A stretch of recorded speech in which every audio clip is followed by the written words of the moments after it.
ഒരു ഹിജറ വർഷത്തിൻ്റെ അവസാന നാളുകളിലാണ് നമ്മളുള്ളത്. ദുൽഹജ്ജ് മാസം അവസാനിക്കാൻ പോവുകയാണ്. പുതിയ ഒരു ഹിജറ വർഷം ആരംഭിക്കാനടുത്തിരിക്കുന്നു. പുതിയ ഒരു മുഹറം മാസം ഏതാനും ദിവസങ്ങൾക്കകം നമ്മെ സമീപിക്കുകയാണ്. ഹിജറ വർഷമല്ല, നമ്മളെല്ലാവരും വിശ്വാസികളും ഇസ്ലാമിക ജീവിതം നയിക്കുന്നവരുമാണെങ്കിലും നമ്മുടെ ജീവിത വ്യവഹാരങ്ങളുടെ അടിസ്ഥാനം ഹിജറ വർഷമല്ലാത്തതുകൊണ്ട് ദുൽഹജ്ജ് മാറി മുഹറം വന്നു എന്ന് അറിയുമ്പോൾ ഒരുപക്ഷെ അത് പലരും അറിയുന്നത് മുഹറം 9, 10 നോമ്പ് പോലെയുള്ള വിഷയങ്ങൾ ശ്രദ്ധിക്കുന്നവർ അങ്ങനെ പറയപ്പെടുമ്പോഴാണ്. അതിന് പല കാരണങ്ങളുമുണ്ട്. എന്തുകൊണ്ട് ഇതൊരു പ്രായോഗികമല്ലാത്ത ഒരു കാലഗണന നിർണയ രീതി അള്ളാഹു പഠിപ്പിച്ചതല്ല. അതെന്തുകൊണ്ട് നമ്മുടെ ജീവിതത്തിന്റെ മുഖ്യധാരയായില്ല എന്ന് ചോദിച്ചാൽ അതൊരു വലിയ ചർച്ചയാണ്. ഒറ്റവാക്കിൽ ഇസ്ലാം നമ്മുടെ ജീവിതത്തിന്റെ മുഖ്യധാരയല്ലാത്തതുകൊണ്ട് എന്നാണ് അതിന്റെ മറുപടി. എല്ലാ കാര്യങ്ങളിലും ഇസ്ലാമാണ് നമ്മെ നിയന്ത്രിച്ചിരുന്നതെങ്കിൽ, നമ്മുടെ ഈ ഇരിക്കുന്ന ആളുകളെ പറ്റിയല്ല ഞാൻ പറയുന്നത്, ഈ ആളുകളെ പറ്റിയുള്ള എൻ്റെ അഭിപ്രായം ജീവിതത്തിൽ സാധ്യമാകുന്നിടത്തോളം അള്ളാഹുവിന്റെ വിധിവിലക്കുകൾ സൂക്ഷിക്കുന്നവരാണ് എന്നാണ്. ഞാനീ പറയുന്നത് ഒരു രാജ്യത്തിലെ മുസ്ലിം സമൂഹം, അതിലെ അധികാരവർഗം, അതിലെ കൈകാര്യകർത്താക്കൾ, അതിലെ സാമ്പത്തിക ശേഷിയുള്ളവർ, അതിൻ്റെ വൈജ്ഞാനികമായ തലങ്ങളിൽ ഉയർന്നു വളർന്ന് വലിയ ജോലി നിർവഹിച്ചുകൊണ്ടിരിക്കുന്ന ഉദ്യോഗസ്ഥന്മാർ, ചിന്തകന്മാർ, ശാസ്ത്രജ്ഞന്മാർ, അങ്ങനെ നിങ്ങൾ ചിന്തിക്കണം. ലോകത്തെ, ഇന്ത്യയിലെ, കേരളത്തിലെയോ ഇന്ത്യയിലെയോ മാത്രമല്ല, ആ ആളുകളൊക്കെ അവരുടെ ഒക്കെ വ്യവഹാരങ്ങളുടെ മുഖ്യധാര ഇസ്ലാമായിരുന്നുവെങ്കിൽ, അവർ സദാസമയവും ജീവിക്കുന്നതും ചിന്തിക്കുന്നതും പ്രവർത്തിക്കുന്നതും ഇസ്ലാമിനു വേണ്ടിയായിരുന്നുവെങ്കിൽ ഹിജറ കലണ്ടറിന്റെ ഗതി ഇന്ന് ഈ കാണപ്പെടുന്നതാകുമായിരുന്നില്ല എന്നതാണ്.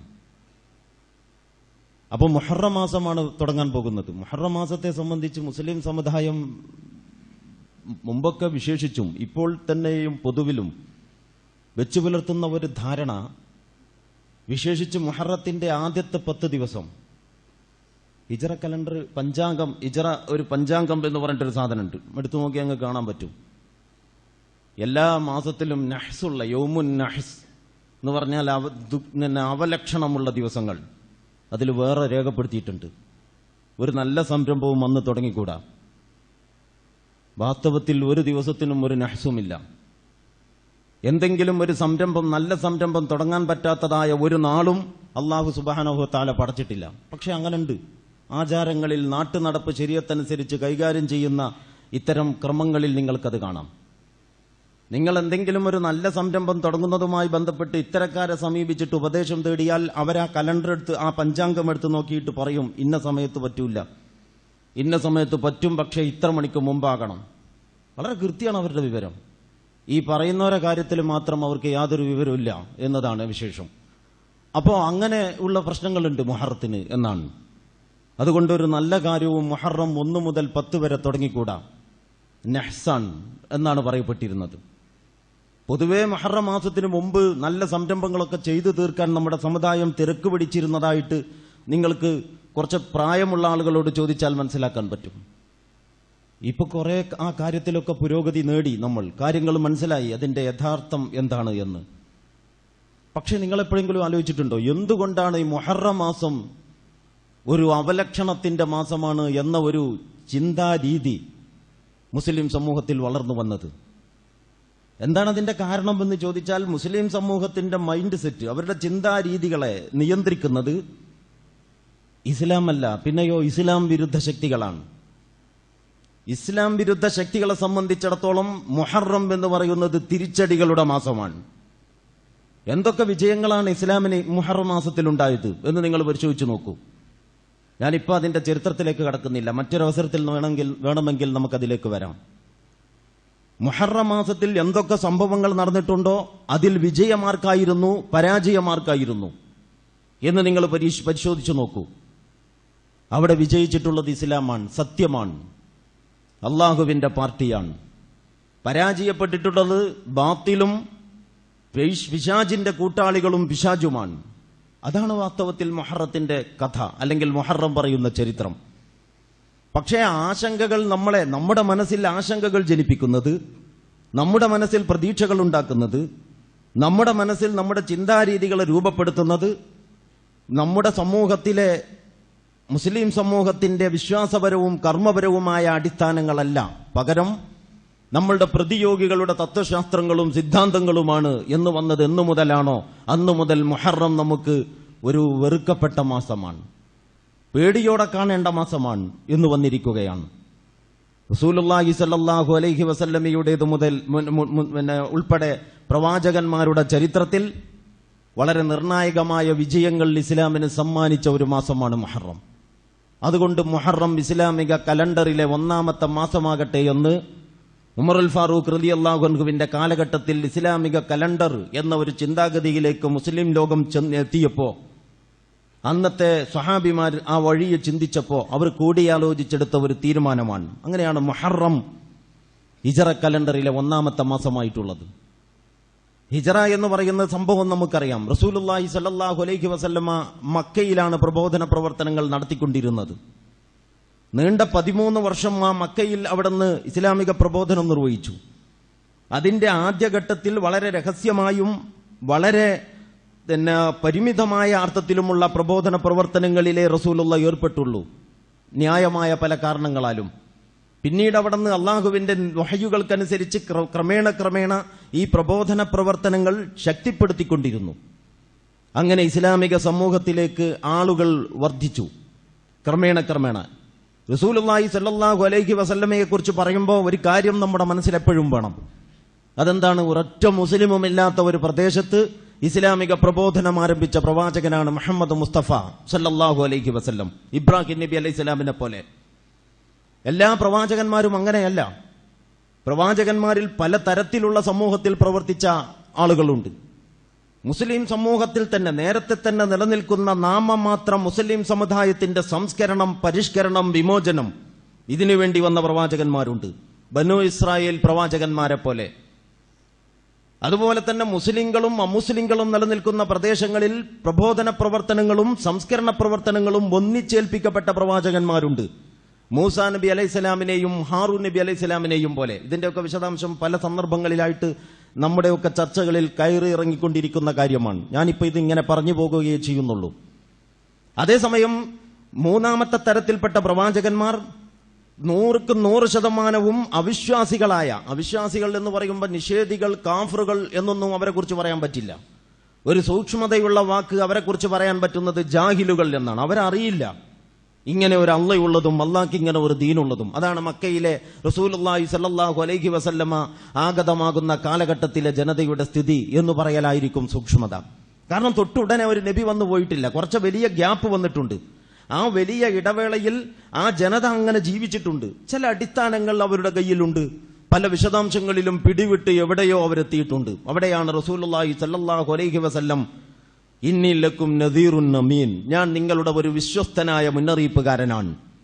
വിശ്വസ്തനായ മുന്നറിയിപ്പുകാരനായി അൽ അമീൻ എന്ന ഈ ബാലൻ പ്രബോധന പ്രവർത്തനങ്ങൾ ആരംഭിച്ച ആദ്യഘട്ടത്തിൽ തന്നെ എതിർപ്പുകളും തുടങ്ങി.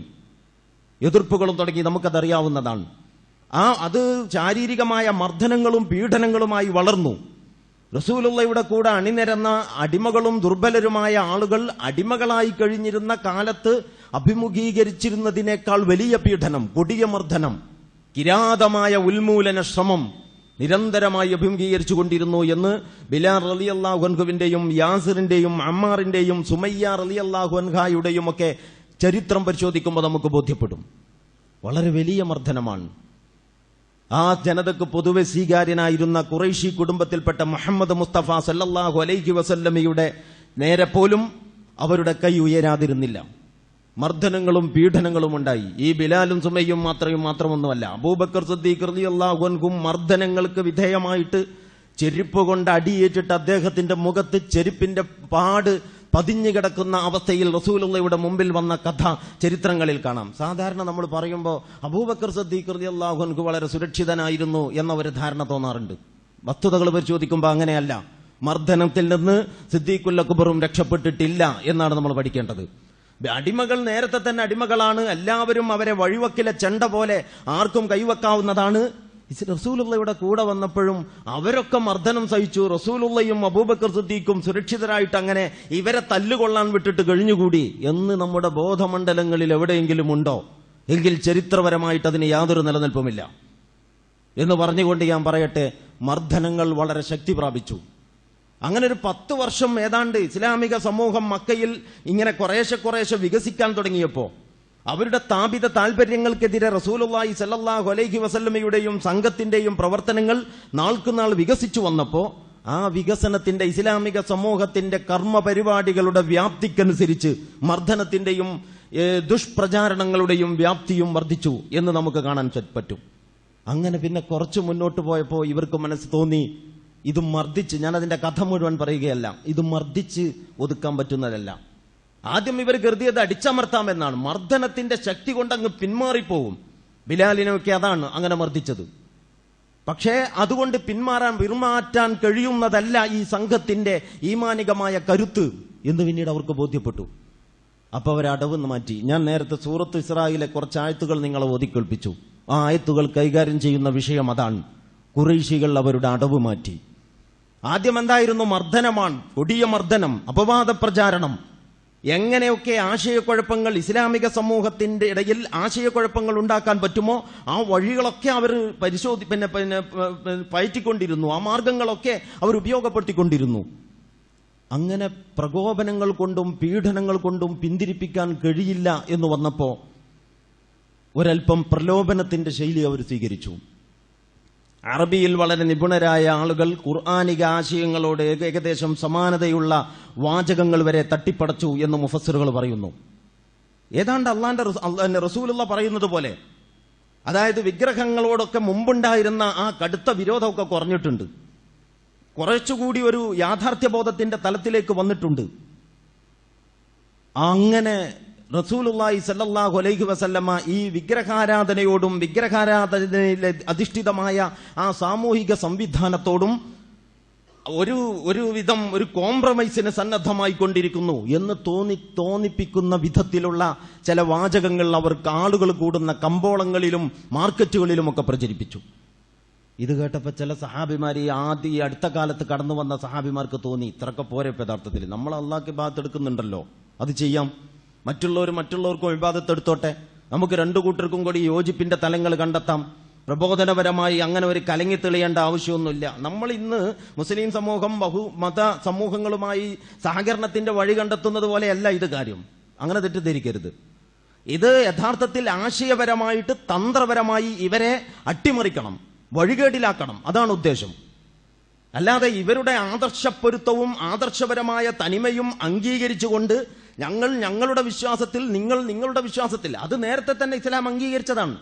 അവിടെ അവ്യക്തത ഒന്നുമില്ല. ലക്കും ദീനുക്കും വലിയ ദീൻ, നിങ്ങൾക്ക് നിങ്ങളുടെ ദീൻ, ഞങ്ങൾക്ക് ഞങ്ങളുടെ ദീൻ. കുല്യാ യുഹൽ കാഫിറൂൻ ലാ അഅ്ബുദു മാ തഅ്ബുദൂൻ, നിങ്ങൾ ഇബാദത്ത് എടുക്കുന്നതിന് ഞാൻ ഇബാദത്ത് എടുക്കൂല. വലാ അൻതും അഅ്ബുദൂന മാ അഅ്ബുദു വലാ അന അഅ്ബുദു മാ അഅ്ബദതും വലാ അൻതും അഅ്ബുദൂന മാ അഅ്ബുദു. മുമ്പ് തന്നെ, ഇപ്പം മാത്രമല്ല, മുമ്പ് തന്നെ നിങ്ങൾ ഇബാദത്ത് എടുക്കുന്നതിന് ഞാനോ, ഞാൻ ഇബാദത്ത് എടുത്തുകൊണ്ടിരുന്നതിനെ നിങ്ങളോ ഇബാദത്ത് എടുത്തിട്ടില്ലല്ലോ. കാര്യം വളരെ വ്യക്തല്ലേ എന്നൊക്കെ പറയുന്ന ആ നിലപാട് നേരത്തെയുണ്ട്. ഇതല്ല. ഇത് മുസ്ലിം സമൂഹം അവരുടെ നിലപാടുകളിൽ നിന്ന് കുറച്ചുകൂടി താഴോട്ട് വരണം. ഈ ആദർശപരം എന്ന് പറഞ്ഞിട്ട് ഈ ആരാധനയിലും രാഷ്ട്രീയത്തിലും മതത്തിലും വിശ്വാസത്തിലും കുടുംബത്തിലും സാമൂഹിക കാര്യങ്ങളിലും എല്ലാത്തിലും ഈ പ്രവാചകൻ ഇടപെടുന്ന ഇത്രയൊക്കെ എന്തിനാ പോണ്, അത്ര വേണോ?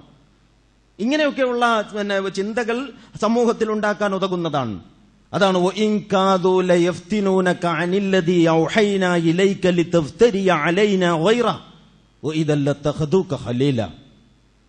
അല്ലാഹു സുബ്ഹാനഹു വ തആല സൂറത്തുൽ ഇസ്രായിലെ ആ ഭാഗം അവതരണം ആരംഭിക്കുന്നത് ഹിജറയുടെ ഏകദേശം ഒരു കൊല്ലം മുമ്പാണ്.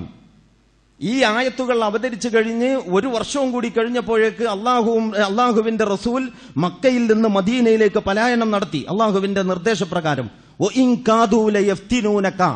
അവർ താങ്കളെ കുഴപ്പത്തിലകപ്പെടുത്താൻ ശ്രമിച്ചുകൊണ്ടിരിക്കുകയാണ്. അതാണ് ഇപ്പൊ അവരുടെ മുഖ്യ ഉന്നം. എന്തിന്?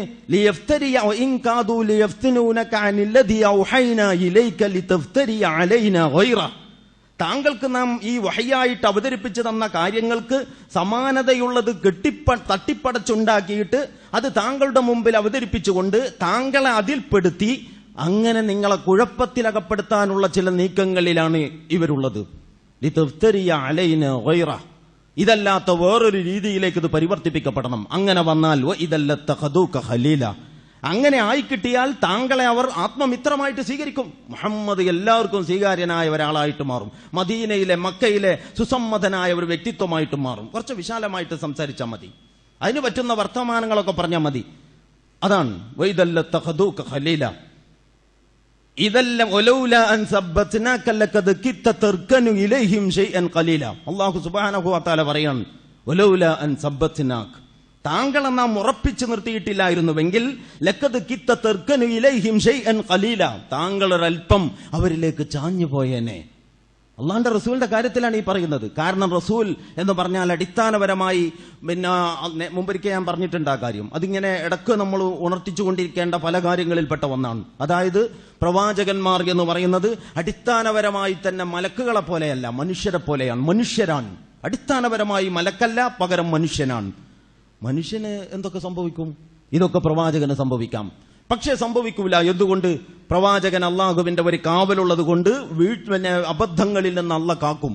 അള്ള കാക്കും എന്ന് പറഞ്ഞാൽ അതിന്റെ അർത്ഥം അടിസ്ഥാനപരമായി തന്നെ വേറൊരു ചിന്താഗതി. ഇപ്പോ ഇങ്ങനെ ഈ വഹയ്യിനെ കുറച്ചുകൂടി ഡയലൂട്ട് ചെയ്ത് ലളിതമാക്കി എല്ലാവർക്കും സ്വീകാര്യമായ രീതിയിലുള്ള ഒരു പ്രചാരണം മാർക്കറ്റിൽ നടക്കുമ്പോൾ അനുയായികൾ അത് കേട്ടിട്ട് തന്നോട് വന്ന് റിപ്പോർട്ട് ചെയ്യുമ്പോൾ കൊള്ളാലോ, നമുക്ക് അങ്ങനെ ഒരു ലൈന് പറ്റുമോ എന്ന് ചിന്തിച്ചു പോകാം ഒരു മനുഷ്യൻ എന്ന നിലക്ക്. പക്ഷേ ചിന്തിച്ചാലും അത് പ്രയോഗവൽക്കരിക്കാൻ അള്ള സമ്മതിക്കൂല. അതാണ് പറയുന്നത്, വലൗലാ അൻ സബ്ബത്നാക്, താങ്കളെ നാം ഉറപ്പിച്ചിട്ട് നിർത്തിയിട്ടില്ലായിരുന്നുവെങ്കിൽ ലഖദ് കിത്ത തർക്കനു ഇലൈഹിം ഷൈഅൻ ഖലീല, താങ്കൾ അവരിലേക്ക് ഒരൽപ്പം ചാഞ്ഞേനെ. ഇതല്ല അദഖനാക ളിഅഫൽ ഹയാത്തി വളിഅഫൽ മമാത്, അങ്ങനെ എങ്ങാനും സംഭവിച്ചിരുന്നുവെങ്കിൽ താങ്കൾ വലിയൊരു പദവിയിലാണല്ലോ ഉള്ളത്, വലിയ ഒരു സ്ഥാനമാണ് താങ്കൾക്കുള്ളത്. അതുകൊണ്ട് ആ ഉയർന്ന സ്ഥാനത്ത് നിന്നുകൊണ്ട് താങ്കൾ ഒരു അപരാധം ചെയ്താൽ ളിഅഫൽ ഹയാത്ത് വളിഅഫൽ മമാത്, ഇഹലോകത്തും നാളെ പരലോകത്തും ഇരട്ടി ശിക്ഷ താങ്കൾക്ക് നാം നൽകിയേനെ. അഊദുബില്ലാ. നമ്മൾ നോക്കണം, ശിക്ഷ എന്ന് പറയുന്നത് എല്ലാവർക്കും ഒരുപോലല്ല. നബിയുടെ ഉമ്മഹാത്തുൽ മുഅ്മിനാത്തിനെ അഭിസംബോധന ചെയ്തുകൊണ്ട് അല്ലാഹു സുബ്ഹാനഹു വ തആല പറയുന്നുണ്ട്, നിങ്ങളെങ്ങാനും വലിയ അബദ്ധത്തിലും വന്ന് ചാടിയാൽ ഒരു സാധാരണ വിശ്വാസിക്കുള്ള ശിക്ഷയല്ല. അപ്പൊ സമൂഹത്തിൽ പദവിയുള്ള ആളുകൾ ആ പദവിയെക്കുറിച്ച് എപ്പോഴും ബോധമുള്ളവരാകണം. ആ പദവിയുടെ നിലവാരത്തോട് നീതി പുലർത്തണം. അതാണ് അള്ളാഹുവിന്റെ റസൂലിലൂടെ അള്ളാഹു സുബ്ഹാനഹു വ തആല നമ്മളെ പഠിപ്പിക്കുന്ന പല പാഠങ്ങളിലൊന്ന്. ഈ പാഠവും നമ്മൾ പഠിക്കേണ്ടതാണ്. എന്താണ് വിഷയം? താങ്കൾക്ക് അങ്ങനെ താങ്കളെ നാം ഉറപ്പിച്ചു നിർത്തിയിട്ടില്ലായിരുന്നുവെങ്കിൽ താങ്കൾ അവരുടെ പക്ഷത്തേക്ക് ഒരൽപ്പം ചാഞ്ഞേനെ. അങ്ങനെ ചാഞ്ഞിരുന്നുവെങ്കിൽ ഇഹലോകത്തും നാളെ പരലോകത്തും ഇരട്ടി ശിക്ഷ താങ്കൾക്ക് അല്ലാഹു നൽകുമായിരുന്നു. വഇൻ കാദൂ ലയസ്തഫിസൂനക മിനൽ അർളി ലിയുഖ്രിജൂക മിൻഹാ വഇദൻ ലാ യൽബസൂന ഖിലാഫക ഇല്ലാ ഖലീല സുന്നത മൻ ഖദ് അർസൽനാ മിൻ ഖബ്ലിക മിർ റുസുലിനാ വലാ തജിദു ലിസുന്നതിനാ തഹ്വീല. സൂറത്തുൽ ഇസ്രാഇന്റെ ആ ഭാഗത്ത്, അതിന്റെ തുടർന്ന് ഭാഗത്തും ഇസ്രാവും ഈ ഹിജ്റയുമായിട്ട് ബന്ധപ്പെട്ട കാര്യങ്ങളാണ് വരുന്നത്. അതിലേക്ക് മറ്റൊരവസരത്തിൽ നമുക്ക് കടക്കാം. ഓ ഇൻകാദു, അപ്പോ ഒരു ഘട്ടമാണ് ഈ പറഞ്ഞത്. ഓ ഇൻകാദു ലയഫ്തിനൂനക അനില്ലദീ ഔഹൈന എന്ന് തുടങ്ങുന്ന ആ ഭാഗത്ത് പറയുന്നത് പ്രകോപനങ്ങളും പീഡനങ്ങളും മർദ്ദനങ്ങളും അഴിച്ചുവിട്ട് ഇവരെ തകർത്ത് കളയാം എന്ന കണക്കുകൂട്ടൽ അതിൽ നിരാശപ്പെട്ടപ്പോ ഖുറൈശികൾ സ്വീകരിച്ച അടവിനെ പറ്റിയാണ് അല്ലാഹു സുബ്ഹാനഹു വ തആല പറയുന്നത്. പ്രകോപനങ്ങൾക്ക് പകരം പ്രലോഭനം, പീഡനങ്ങൾക്ക് പകരം പ്രീണനം, ആ ഒരു വഴിയാണ് അവർ സ്വീകരിച്ചത്. ആ വഴിയിൽ നിന്ന് അല്ലാഹു സുബ്ഹാനഹു വ തആല ഇസ്ലാമിക സമൂഹത്തെ, അതിന്റെ നേതൃത്വത്തെ കാത്തു. അതുകൊണ്ട് ഇസ്ലാം അതിന്റെ തനിമയോടെ അവരവിടെ ഉയർത്തിപ്പിടിച്ചു പിന്നെയും നിലകൊണ്ടു. അപ്പൊ ഈ കുതന്ത്രങ്ങളൊന്നും വില പോകുന്നില്ല. അങ്ങനെയാണെങ്കിൽ ഇനിയിപ്പോ നമ്മൾ എന്ത് ചെയ്യും? ഹിജ്റയുടെ പശ്ചാത്തലമാണ് ഈ പറയുന്നത്. അങ്ങനെയാണെങ്കിൽ ഇനിയിപ്പോ നമ്മൾ എന്ത് ചെയ്യും? ഖുറൈശികൾ എല്ലാവരും കൂടിയിട്ട് യോഗം കൂടി. എന്നാൽ പിന്നെ ഒറ്റ മാർഗ്ഗമേ ഉള്ളൂ. നമ്മൾ കോംപ്രമൈസിന്റെ എല്ലാ വഴിയും സ്വീകരിച്ചിട്ടുണ്ട്. നമ്മൾ മുമ്പ് തന്നെ പിന്നെ അബൂ താലിബ് ജീവിച്ചിരിക്കുന്ന കാലത്ത് അബൂ താലിബിന്റെ അടുത്ത് ചെന്ന് പറഞ്ഞതാണ്, നിങ്ങളെ ഈ കുടുംബത്തിൽ നിങ്ങളുടെ സംരക്ഷണത്തിൽ വളരുന്ന ഈ മുഹമ്മദ് ഉണ്ടല്ലോ, നിങ്ങൾ ഓനൊന്ന് നിയന്ത്രിക്കണം. ഓൻ എന്തൊക്കെയാ പറയണത്? ഓന്റെ ഒരൊറ്റ വർത്താനം എവിടൊക്കെ ചെന്നാ കൊള്ളണത്? ഇങ്ങനെ തട്ടും തടവില്ലാതെ ഒരുത്തനെ പറയാൻ വിട്ടിട്ട് നമ്മുടെ ഈ ഖുറൈശി കുലത്തിന്റെ മഹിമ കാക്കാൻ കഴിയോ? ഇതൊക്കെയാണ് അറബിയിൽ ചെന്നിട്ട് അബൂ താലിബിനോട് അവർ പറയുന്നത്.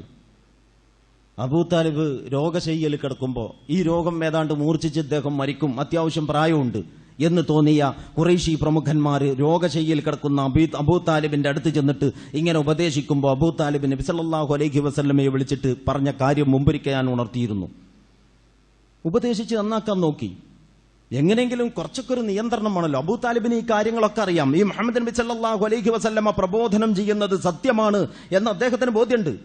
പക്ഷേ ഇപ്പൊ എത്തിപ്പെട്ടു നിൽക്കുന്നതും കൈകാര്യം ചെയ്തുകൊണ്ടിരിക്കുന്നതുമായ ആ പദവിയും ആ സ്ഥിതിവിശേഷവും വെച്ചുകൊണ്ട് ഇത് അംഗീകരിക്കാൻ എനിക്ക് കഴിയില്ല. അദ്ദേഹം തുറന്നു പറഞ്ഞതാണ് നബി സല്ലല്ലാഹു അലൈഹി വസല്ലമയോട്, ചരിത്രത്തിൽ രേഖപ്പെടുത്തപ്പെട്ടതാണ്. അപ്പൊ അബൂ താലിബ് ഈ ഒരു മനസ്സുമായിട്ട് നബി സല്ലല്ലാഹു അലൈഹി വസല്ലമയെ വിളിച്ച് സംസാരിച്ചപ്പോ നബി സല്ലല്ലാഹു അലൈഹി വസല്ലമ പറഞ്ഞു, ഇത്ര വലിയ പ്രശ്നമൊന്നും ഇപ്പൊ ഞാൻ അവിടെ ഉണ്ടാക്കണില്ലല്ലോ.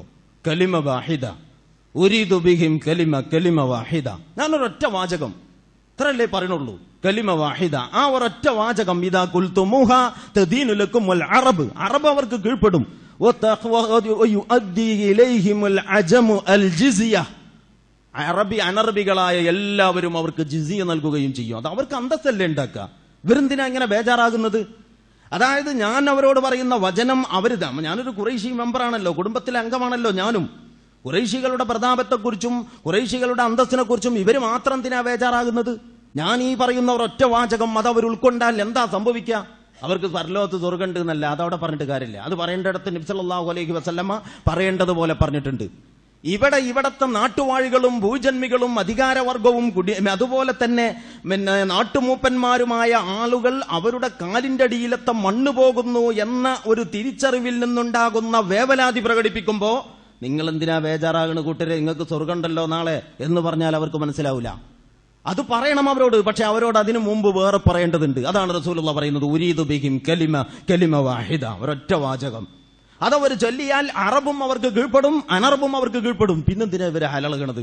ഇതാണ് റസൂലുള്ളാഹിയുടെ പ്രതികരണം അബൂ താലിബിനോട്. അബൂ താലിബ് കൈമലർത്തി. അങ്ങനെ ഒരുപാട് ശ്രമങ്ങൾ ഇവരെ നടത്തിയതാണ്, ഒത്തുതീർപ്പിനും രഞ്ജിപ്പിനും സമാധാനത്തിനും. ഇനി രക്ഷയില്ല. അതാണ് അവസാനത്തെ യോഗം.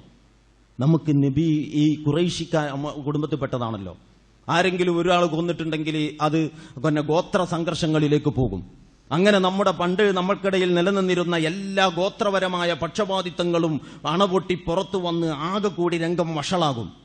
നമ്മൾ ഈ പൊതുശത്രു അതിന്റെ സൗകര്യം ഉപയോഗിച്ച് രക്ഷപ്പെടുകയും ചെയ്യും. അതുകൊണ്ട് നമുക്ക് ഈ പൊതുശത്രുവിനെ ഒന്നിച്ച് കൈകാര്യം ചെയ്യാം. കൊന്നിട്ട് ആര് കൊന്നാലും വേണ്ടില്ല, ഒരു യുവാക്കളുടെ ഒരു സംഘത്തെ സജ്ജമാക്കാം, ആർക്കും കൊല്ലാം. വലിയ സമ്മാനങ്ങൾ നമുക്ക് പ്രഖ്യാപിക്കാം.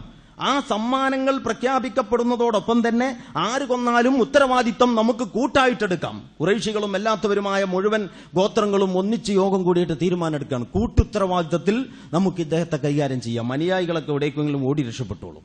ഇത്രയ്ക്കേ ഉള്ളൂ പ്രശ്നം. അങ്ങനെ അവസാനിപ്പിക്കാം. ശാരീരികമായ ഉന്മൂലനത്തിന്റെ വഴി അങ്ങനെ ചിന്ത വന്നു. വേറെ ചില ആളുകൾ പറഞ്ഞു, കൊല്ലണത്. അബൂ സുഫിയാന്റെ പോലെയുള്ള ആളുകൾ ആ ചർച്ചയിൽ ഇടപെട്ടിട്ട് പറഞ്ഞതായിട്ട് ചരിത്രകാരന്മാർ രേഖപ്പെടുത്തിയിരിക്കുന്നു. ഇവിടെ നിന്ന് അങ്ങ് തുരത്തിയാൽ മതി, എവിടേക്കെങ്കിലും പോട്ടെ. മുമ്പേ കുറെ ആളുകൾ ഇങ്ങനെ അഭയം തേടി അന്യദേശങ്ങളിലേക്ക് പോയിട്ടുണ്ടല്ലോ. നമുക്ക് ഈ പ്രദേശത്ത് ശാന്തത കൈവരണം, ഇത്രല്ലേ വേണ്ടൂ. നമ്മളുടെ നാട്ടാചാരങ്ങളും നമ്മുടെ ഇലാഹുകളും സുരക്ഷിതരാകണം, അത്രല്ലേ വേണ്ടൂ. അതിന് നമുക്ക് നാട്ടിൽ നിന്ന് തുരത്താം. അതാണ്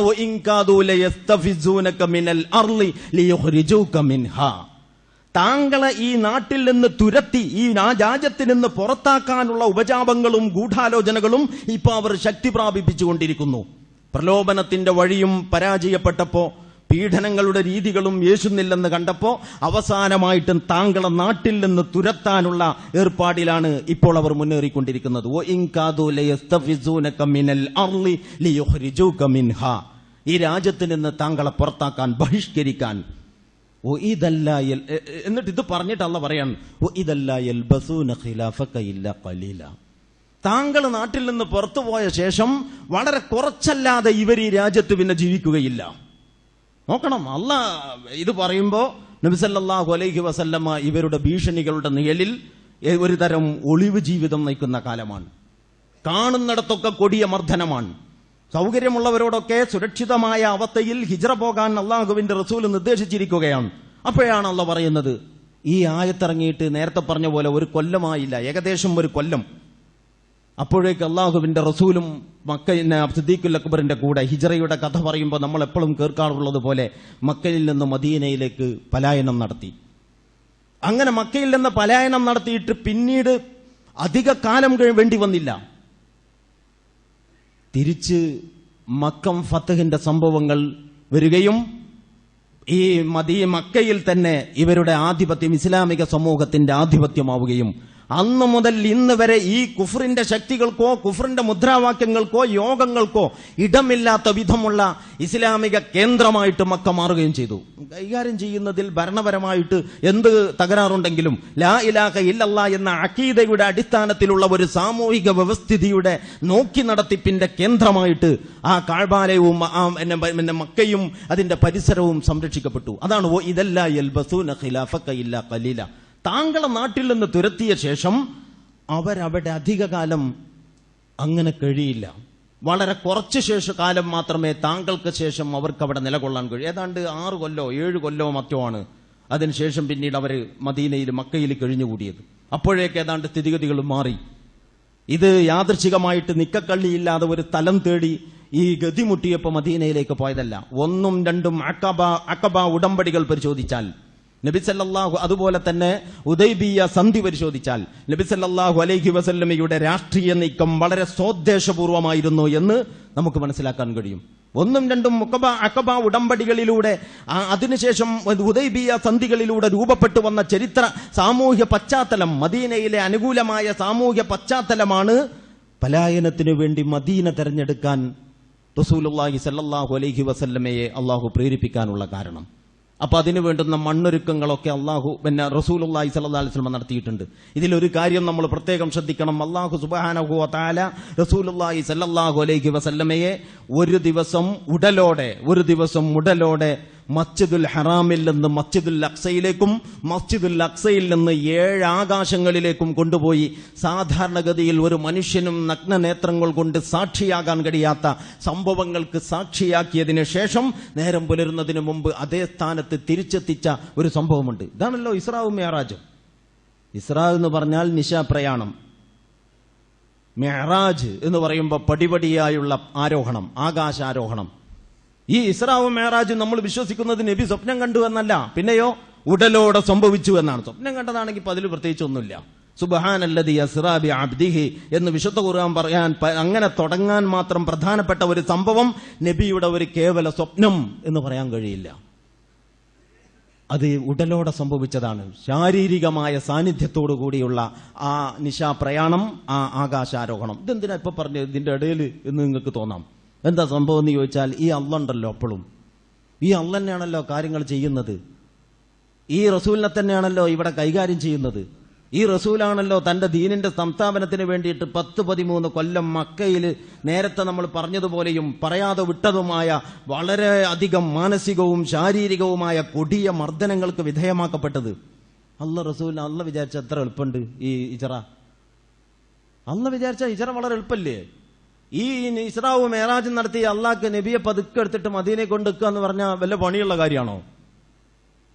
ഇസ്ലാമിക വ്യവസ്ഥിതിയുടെ സംസ്ഥാപനത്തിൽ, ഇസ്ലാമിന്റെ പ്രബോധനപരമായ കാര്യത്തിൽ അത് ഏൽപ്പിക്കപ്പെട്ടവരാരാണോ അവർക്ക് ചെയ്യാൻ കഴിയുന്നതിന്റെ പരമാവധി അവർ നിർവഹിച്ച ശേഷമല്ലാതെ അല്ലാഹു സുബ്ഹാനഹു വ തആല ഒന്നും ചെയ്യൂല. ഈ സംഘം അവർക്ക് സാധ്യമായത് ചെയ്യണം. അത് അവരുടെ പ്ലാനിങ്ങിലാകണം, അത് അവരുടെ അറിവ് കൊണ്ടാകണം, അവരുടെ കഴിവ് കൊണ്ടാവണം, അവരുടെ ആസൂത്രണം കൊണ്ടാകണം, അവരുടെ അധ്വാനം കൊണ്ടാകണം. അതാണ്. അതുകൊണ്ട് തന്നെ ഈ പറയപ്പെട്ട ഭീഷണികളും അവസ്ഥകളുമൊക്കെ ഉണ്ടായപ്പോൾ വിവരങ്ങൾ അല്ലാഹു റസൂലുള്ളാഹി സ്വല്ലല്ലാഹു അലൈഹി വസല്ലമയെ അറിയിച്ചുകൊണ്ടിരുന്നു. ഖുർആനിലുള്ള ഈ സൂക്തങ്ങൾ മാത്രമല്ല, വിശദമായ വിവരങ്ങളും റസൂലുള്ളാഹിക്ക് ലഭിച്ചിരുന്നു എന്നാണ് മനസ്സിലാകുന്നത്. എന്തൊക്കെ പ്ലാനിങ്ങുകൾ നടത്തണം എന്നതിനാവശ്യമായ അറിവുകളും ഇൽഹാമുകളോ അശരീരികളോ ആയിട്ട് ജിബ്രീൽ മുഖേന കിട്ടിയതൊക്കെയും ഖുർആനിലുണ്ട്. നബി സല്ലല്ലാഹു അലൈഹി വസല്ലമക്ക് ജിബ്രീൽ മുഖേന അല്ലാതെയും ധാരാളം വഹി ലഭിച്ചിരുന്നു എന്നത് പ്രമാണങ്ങളിൽ തെളിയിക്കപ്പെട്ട കാര്യമാണ്. അങ്ങനെ ജിബ്രീൽ മുഖാന്തിരമല്ലാതെ ലഭിച്ച വഹയുകളുടെ സമാഹാരത്തെയാണ് സാമാന്യേന നമ്മൾ സുന്നത്ത് എന്ന് പറയുന്നത്. അപ്പോൾ ആ രീതിയിൽ വിവരങ്ങൾ റസൂലുള്ളാഹിക്ക് ലഭിച്ചുകൊണ്ടിരുന്നു. അതനുസരിച്ച് അവരുന്ന പദ്ധതികളും പ്ലാനിങ്ങുകളും ഉണ്ടാക്കി.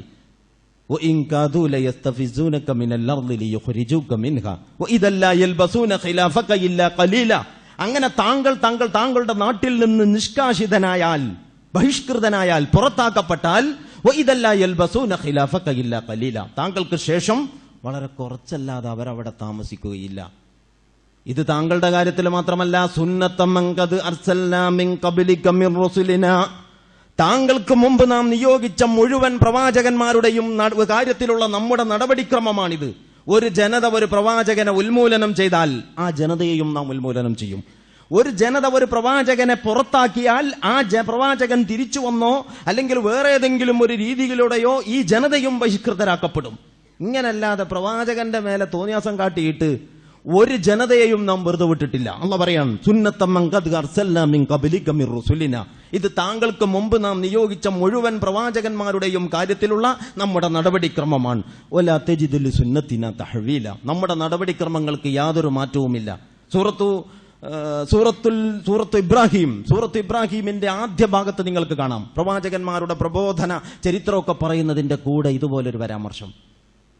വഖാലല്ലദീന കഫറൂ ലിറുസുലിഹിം, നിഷേധികൾ ഈ പ്രവാചകന്മാരോട് പറഞ്ഞു, ലനുഖ്രിജന്നകും മിൻ അർളിനാ ഔ ലതഊദുന്ന ഫീ മില്ലത്തിനാ, നിങ്ങൾ നാട്ടിൽ നിന്ന് പുറത്തു പോകണം. നമ്മോട് പറയണ്ടല്ലോ നിങ്ങൾ പാകിസ്ഥാനിലേക്ക് പോയിക്കോന്ന്. ഇതേമാതിരിയായി പറയണത്, ഒന്നുകിൽ നിങ്ങൾ ഈ നാട്ടിൽ നിന്ന് പോകണം, അല്ലെങ്കിൽ ഞങ്ങളുടെ സംസ്കാരത്തിൽ ലയിച്ചു ചേരണം. ഫഔഹാ ഇലൈഹിം റബ്ബുഹും ലനുഹ്ലികന്നൽ-ളാലിമീൻ. ഉടനെ അള്ളാഹ് അതിലിടപെട്ടു. അള്ളാഹ് പറയാണ്, ഈ പ്രബോധകരായ ആളുകളോട് അള്ളാഹ് പറഞ്ഞു, നിങ്ങൾ ബേജാറാകണ്ട, അക്രമികളെ നമ്മൾ കൈകാര്യം ചെയ്തു കൊള്ളാം എന്നൊക്കെ പറഞ്ഞിട്ട് അവിടെ പറയുന്നുണ്ട്, ദാലിക ലിമൻ ഖാഫ മഖാമി വഖാഫ വഈദ്. അപ്പൊ അള്ളാഹ് കാക്കും, വിശ്വാസികളെ അള്ളാഹ് കാക്കൂലേ എന്ന് ചോദിച്ചാൽ അള്ളാഹ് കാക്കും. ഒരു ജനതയെ അന്യായമായി നാട്ടിൽ നിന്ന് തുരത്താൻ ആ നാട്ടിലെ ശത്രുക്കളായ വിഭാഗം ശ്രമിച്ചാൽ അള്ളാഹ് രക്ഷിക്കും. അത് ഈ അധ്യായത്തിൽ നിന്ന് നമുക്ക് മനസ്സിലാക്കാം. പക്ഷെ അള്ളാഹ് അങ്ങനെ രക്ഷിക്കൂല. ചില വ്യവസ്ഥകളുണ്ട്. ആ വ്യവസ്ഥകളെ പറ്റിയാണ് സൂറത്ത് ഇസ്രായേലിന്റെ തുടർന്നുള്ള കാര്യങ്ങളിൽ പറയുന്നത്. എന്ത് അടിസ്ഥാന യോഗ്യതകളാണ് നമ്മൾ ആർജിക്കേണ്ടത് എന്നതിനെ പറ്റി. ഇജറയുടെ പാഠങ്ങളും ഇജറ നൽകുന്ന സന്ദേശങ്ങളും ഇജറയുടെ ചരിത്രവും ഇജറ എന്ന ആ ചിന്തയും ഇതിലൊരുപാട് കാര്യങ്ങൾ നമുക്കുണ്ട്. അതിന്റെ വളരെ പ്രാഥമികമായ ചില വശങ്ങൾ അഥവാ ഇജറയിലേക്ക് എത്തിച്ച ആ സാമൂഹ്യ ചുറ്റുപാടുകളെക്കുറിച്ചുള്ള ഖുർആനിന്റെ ഈ വിവരണം നിങ്ങളെ കേൾപ്പിക്കുക മാത്രമാണ് ഇന്ന് ഉദ്ദേശിച്ചിട്ടുള്ളത്. അതിന്റെ മറ്റു വശങ്ങളെപ്പറ്റി ഓരോന്നിനെക്കുറിച്ചും വെവ്വേറെ ഉചിതമായ സന്ദർഭങ്ങളിൽ നമുക്ക് ഇൻഷാ അല്ലാഹ് കൈകാര്യം ചെയ്യാം. അല്ലാഹു സുബ്ഹാനഹു വ തആല ഇസ്ലാമിക സമൂഹത്തിന് ഇസ്സത്ത് ഉയർത്തി തരുമാറാകട്ടെ. നല്ല അഭിമാനത്തോടുകൂടി ഒരു മുസ്ലിമിന്റെ സ്വഭാവ സവിശേഷതകളോടുകൂടി ഇസ്ലാമിക സമൂഹത്തിലെ ഒരു അംഗമായി ജീവിക്കാനുള്ള തൗഫീഖും അങ്ങനെ ഈമാനോടും കൂടി മരിക്കാനുള്ള ഭാഗ്യവും റഹ്മാനും റഹീമുമായ റബ്ബ് നമുക്കെല്ലാവർക്കും പ്രദാനം ചെയ്യുമാറാകട്ടെ. നാഥ, ഞങ്ങളുടെ ഭാഗത്ത് നിന്ന് സംഭവിച്ചു പോകുന്ന വീഴ്ചകളും പോരായ്മകളും നീ റഹ്മാനും റഹീമുമാണ്, ഞങ്ങൾക്ക് നീ വിട്ടുപുറത്ത് മാപ്പാക്കണേ തമ്പുരാനെ. പടച്ചവനെ, ഞങ്ങളുടെ കൂട്ടത്തിൽ രോഗികളായ ഒരുപാട് ആളുകളുണ്ട്. ഞങ്ങളുടെ മാതാക്കൾ, ഞങ്ങളുടെ പിതാക്കൾ, ഞങ്ങളുടെ ഭർത്താക്കന്മാർ, ഭാര്യമാർ, അങ്ങനെ പലരും വളരെയധികം വിഷമത്തിലാണ്. റഹ്മാനും റഹീമുമായ റബ്ബേ, നീ അവരോട് കരുണ കാണിക്കണേ തമ്പുരാനെ. അവരുടെ രോഗങ്ങൾക്കും വിഷമങ്ങൾക്കും നീ ആശ്വാസം നൽകണേ തമ്പുരാനെ. ഞങ്ങൾക്കും ഞങ്ങളുടെ മാതാപിതാക്കൾക്കും ഞങ്ങളുടെ ഇണകൾക്കും സന്താനങ്ങൾക്കും ദീർഘായുസ്സും പൂർണ്ണമായ ആരോഗ്യവും നീ പ്രദാനം ചെയ്യണേ റബ്ബേ. പടച്ചവനെ, ഞങ്ങളെ നീ ഈമാനോടുകൂടി മരിപ്പിക്കണേ തമ്പുരാനെ. പടച്ചവനെ, ഞങ്ങൾക്ക് ജന്നാത്തുൽ ഫിർദൗസിൽ ഇടം നൽകണേ അല്ലാഹ്. പടച്ചവനെ, ഞങ്ങളോട് പ്രാർത്ഥിക്കാൻ വസിയത്ത് ചെയ്ത എല്ലാവരോടും നീ കരുണ കാണിക്കണേ റബ്ബേ. أقول قولي هذا واستغفر الله لي ولكم ولجميع المسلمين والمسلمات فاستغفروه إنه هو الغفور الرحيم.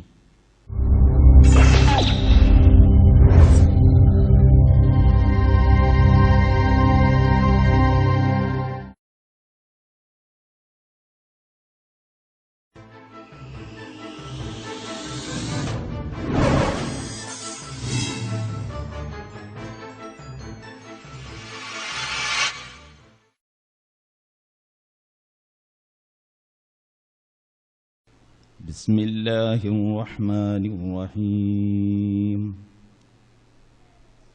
أقم الصلاة لدلوك الشمس إلى غسق الليل وقرآن الفجر إن قرآن الفجر كان مشهودا ومن الليل فتهجد به نافلة لك عسى أن يبعثك ربك مقاما محمودا وقل رب أدخلني مدخل صدق وأخرجني مخرج صدق واجعل لي من لدنك سلطانا نصيرا وقل جاء الحق وزهق الباطل إن الباطل كان زهوقا صدق الله العلي العظيم.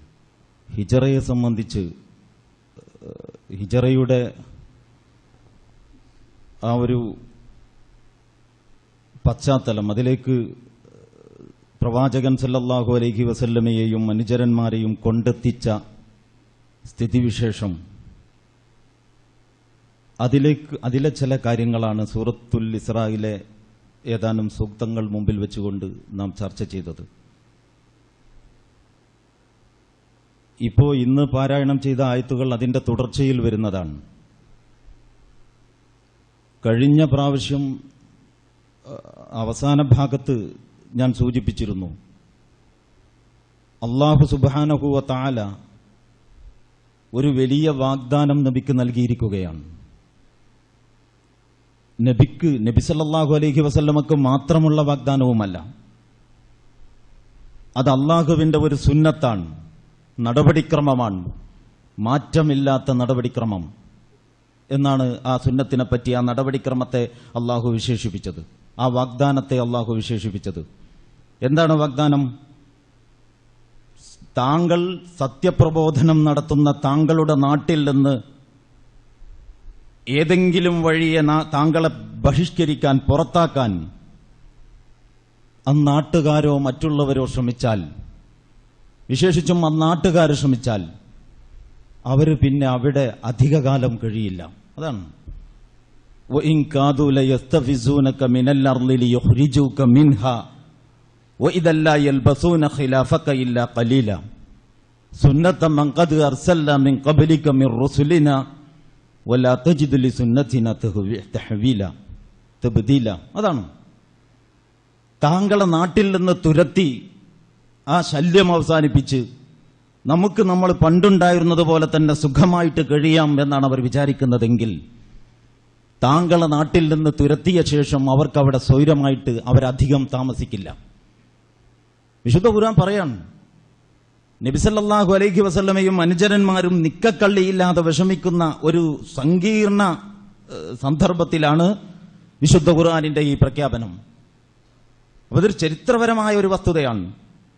മക്കയിൽ മക്കം ഫത്വവും കഴിഞ്ഞ് ഏതാണ്ട് കാര്യങ്ങളൊക്കെ സുരക്ഷിതമായ ശേഷം അതിനെപ്പറ്റി പറയല്ല, വരാൻ പോകുന്ന സംഗതികളെക്കുറിച്ചുള്ള ഖുർആനിന്റെ ഒരു പ്രവചനമാണ്. എന്നിട്ട് അല്ലാഹു സുബ്ഹാനഹു വ തആല നേരത്തെ, അപ്പൊ ഞാൻ അത് പറഞ്ഞുകൊണ്ട് കഴിഞ്ഞ ആഴ്ച സൂചിപ്പിച്ചു, സൂറത്തു ഇബ്രാഹിമിൽ ഏതാണ്ട് സമാന സ്വഭാവത്തിലുള്ള ഒരു പ്രഖ്യാപനം അവിടെയുമുണ്ട്. ആ ഭാഗം സൂറത്തു ഇബ്രാഹിമിന്റെ ആദ്യ ഭാഗത്തിൽ തന്നെ, തുടക്കത്തിൽ തന്നെ വിസ്തരിച്ച വിഷയമാണ്, അതിലേക്ക് ഇപ്പൊ കടക്കുന്നില്ല. എന്നിട്ട് പ്രബോധകരും പ്രബോധിതരും തമ്മിലുള്ള സംവാദങ്ങൾ അങ്ങനെ വികസിച്ച് പ്രബോധകരുടെ മുമ്പിൽ ആ ജനത, പിടിവാശിക്കാരായ ജനത പരാജയപ്പെട്ടപ്പോ അവരുടെ സ്വഭാവം മാറി. അങ്ങനെയാണ്, പരാജയപ്പെടുമ്പോഴാണ് സ്വഭാവം മാറല്. ആശയ പ്രതിസന്ധി ഉള്ളപ്പോഴാണ് അവന് കുതിര കയറാൻ വരുന്നത്. പൊതുവെ അങ്ങനെയാണ്, എല്ലാ കാലത്തും അങ്ങനെയാണ്. അങ്ങനെ നബി സല്ലല്ലാഹു അലൈഹി വസല്ലമയുടെ ആ പ്രവാചകന്മാരുടെ പ്രബോധനത്തിന്റെ മുമ്പിൽ പിടിച്ചു നിൽക്കാൻ കഴിയാതെ വന്നപ്പോ അവരവരുടെ അടവ് മാറ്റി. ലനുഖ്രിജന്നകും മിൻ അർദിന ഔ ലതഊദുന്ന ഫീ മില്ലത്തിന.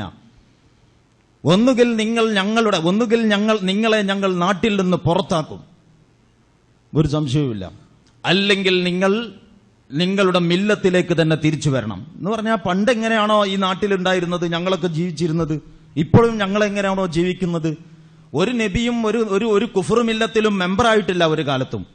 തിരിച്ചു വരണം എന്ന് പറയുമ്പോൾ എന്താ അതിന്റെ അർത്ഥം എന്ന് ചോദിച്ചാൽ, പൊതുവെ ജനത കരുതുന്നു, ഇപ്പൊ മുഹമ്മദ് നബി സല്ലല്ലാഹു അലൈഹി വസല്ലമക്ക് നുബുവത്ത് കിട്ടി അവിടുന്ന് ജനങ്ങളോട് അള്ളാഹുവിനെ പറ്റിയും ദീനിനെ പറ്റിയും സംസാരിക്കുന്നതിന് മുമ്പുള്ള 40 വർഷത്തെ ജീവിതത്തെക്കുറിച്ച് ഖുറൈശികൾ എന്താ കരുതുക? മുഹമ്മദ് നബി സല്ലല്ലാഹു അലൈഹി വസല്ലം നമ്മുടെ മട്ടത്തിൽ ഇങ്ങനെ നമ്മുടെ കൂടെ ജീവിച്ചിരുന്ന ഒരാളാണ്. അങ്ങനെയാണല്ലോ കരുതുക.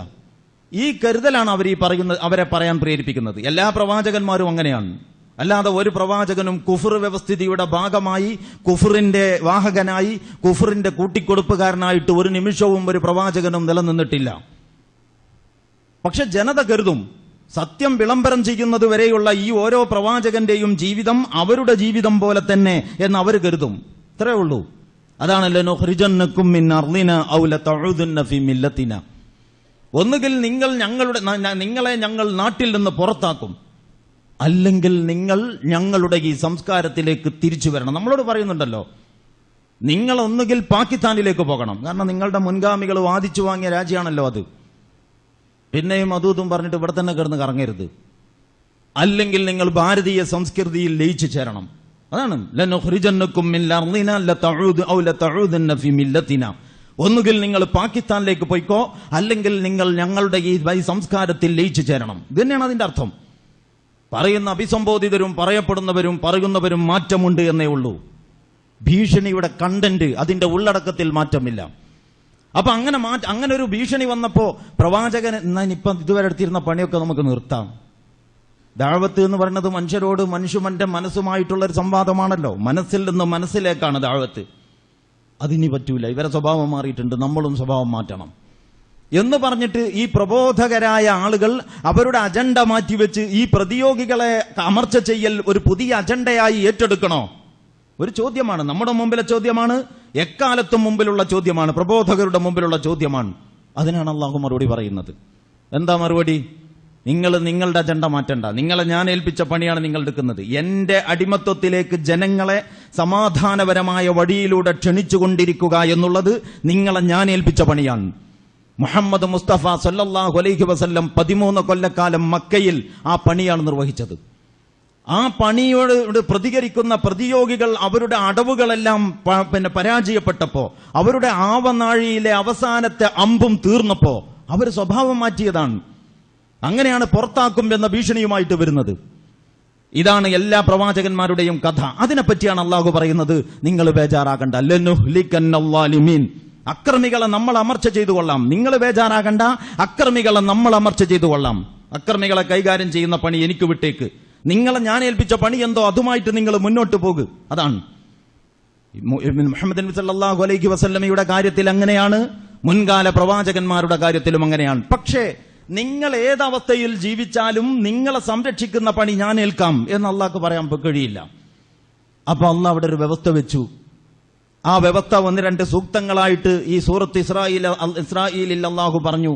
അതേ വ്യവസ്ഥ വേറൊരു രൂപത്തിൽ അവിടെയും സൂറത്ത് ഇബ്രാഹിമിന്റെ ആദ്യ ഭാഗത്തിലും പറഞ്ഞു. അവിടെ എന്താ പറഞ്ഞത്? ലനുഹ്ലികന്നല്ലാലിമീൻ, അക്രമികളെ നമ്മൾ അമർച്ച ചെയ്തു കൊള്ളാം. വലനുസ്കിനന്നകുമുൽ അർള മിൻ ബഅദിഹിം, അവർക്ക് ശേഷം ഭൂമിയിൽ നിങ്ങൾക്ക് സ്ഥിരതയും സ്വൈരവും നാം പ്രദാനം ചെയ്യാം. ദാലിക ലിമൻ ഖാഫ മഖാമി വഖാഫ വഈദ്. സംഗതി അങ്ങനെ നടക്കും. പക്ഷേ അത് അറബിപ്പേരുള്ള ഒരാൾക്കൂട്ടത്തിന് മൊത്തത്തിൽ ഇങ്ങനെ ഒരു സോഷ്യൽ സെക്യൂരിറ്റി ഉറപ്പു തരാൻ കഴിയില്ല. അതാണ് അല്ലാഹു പറയുന്നത്, ദാലിക ലിമൻ ഖാഫ മഖാമി വഖാഫ വഈദ്. അത് ആർക്കുള്ളതാ?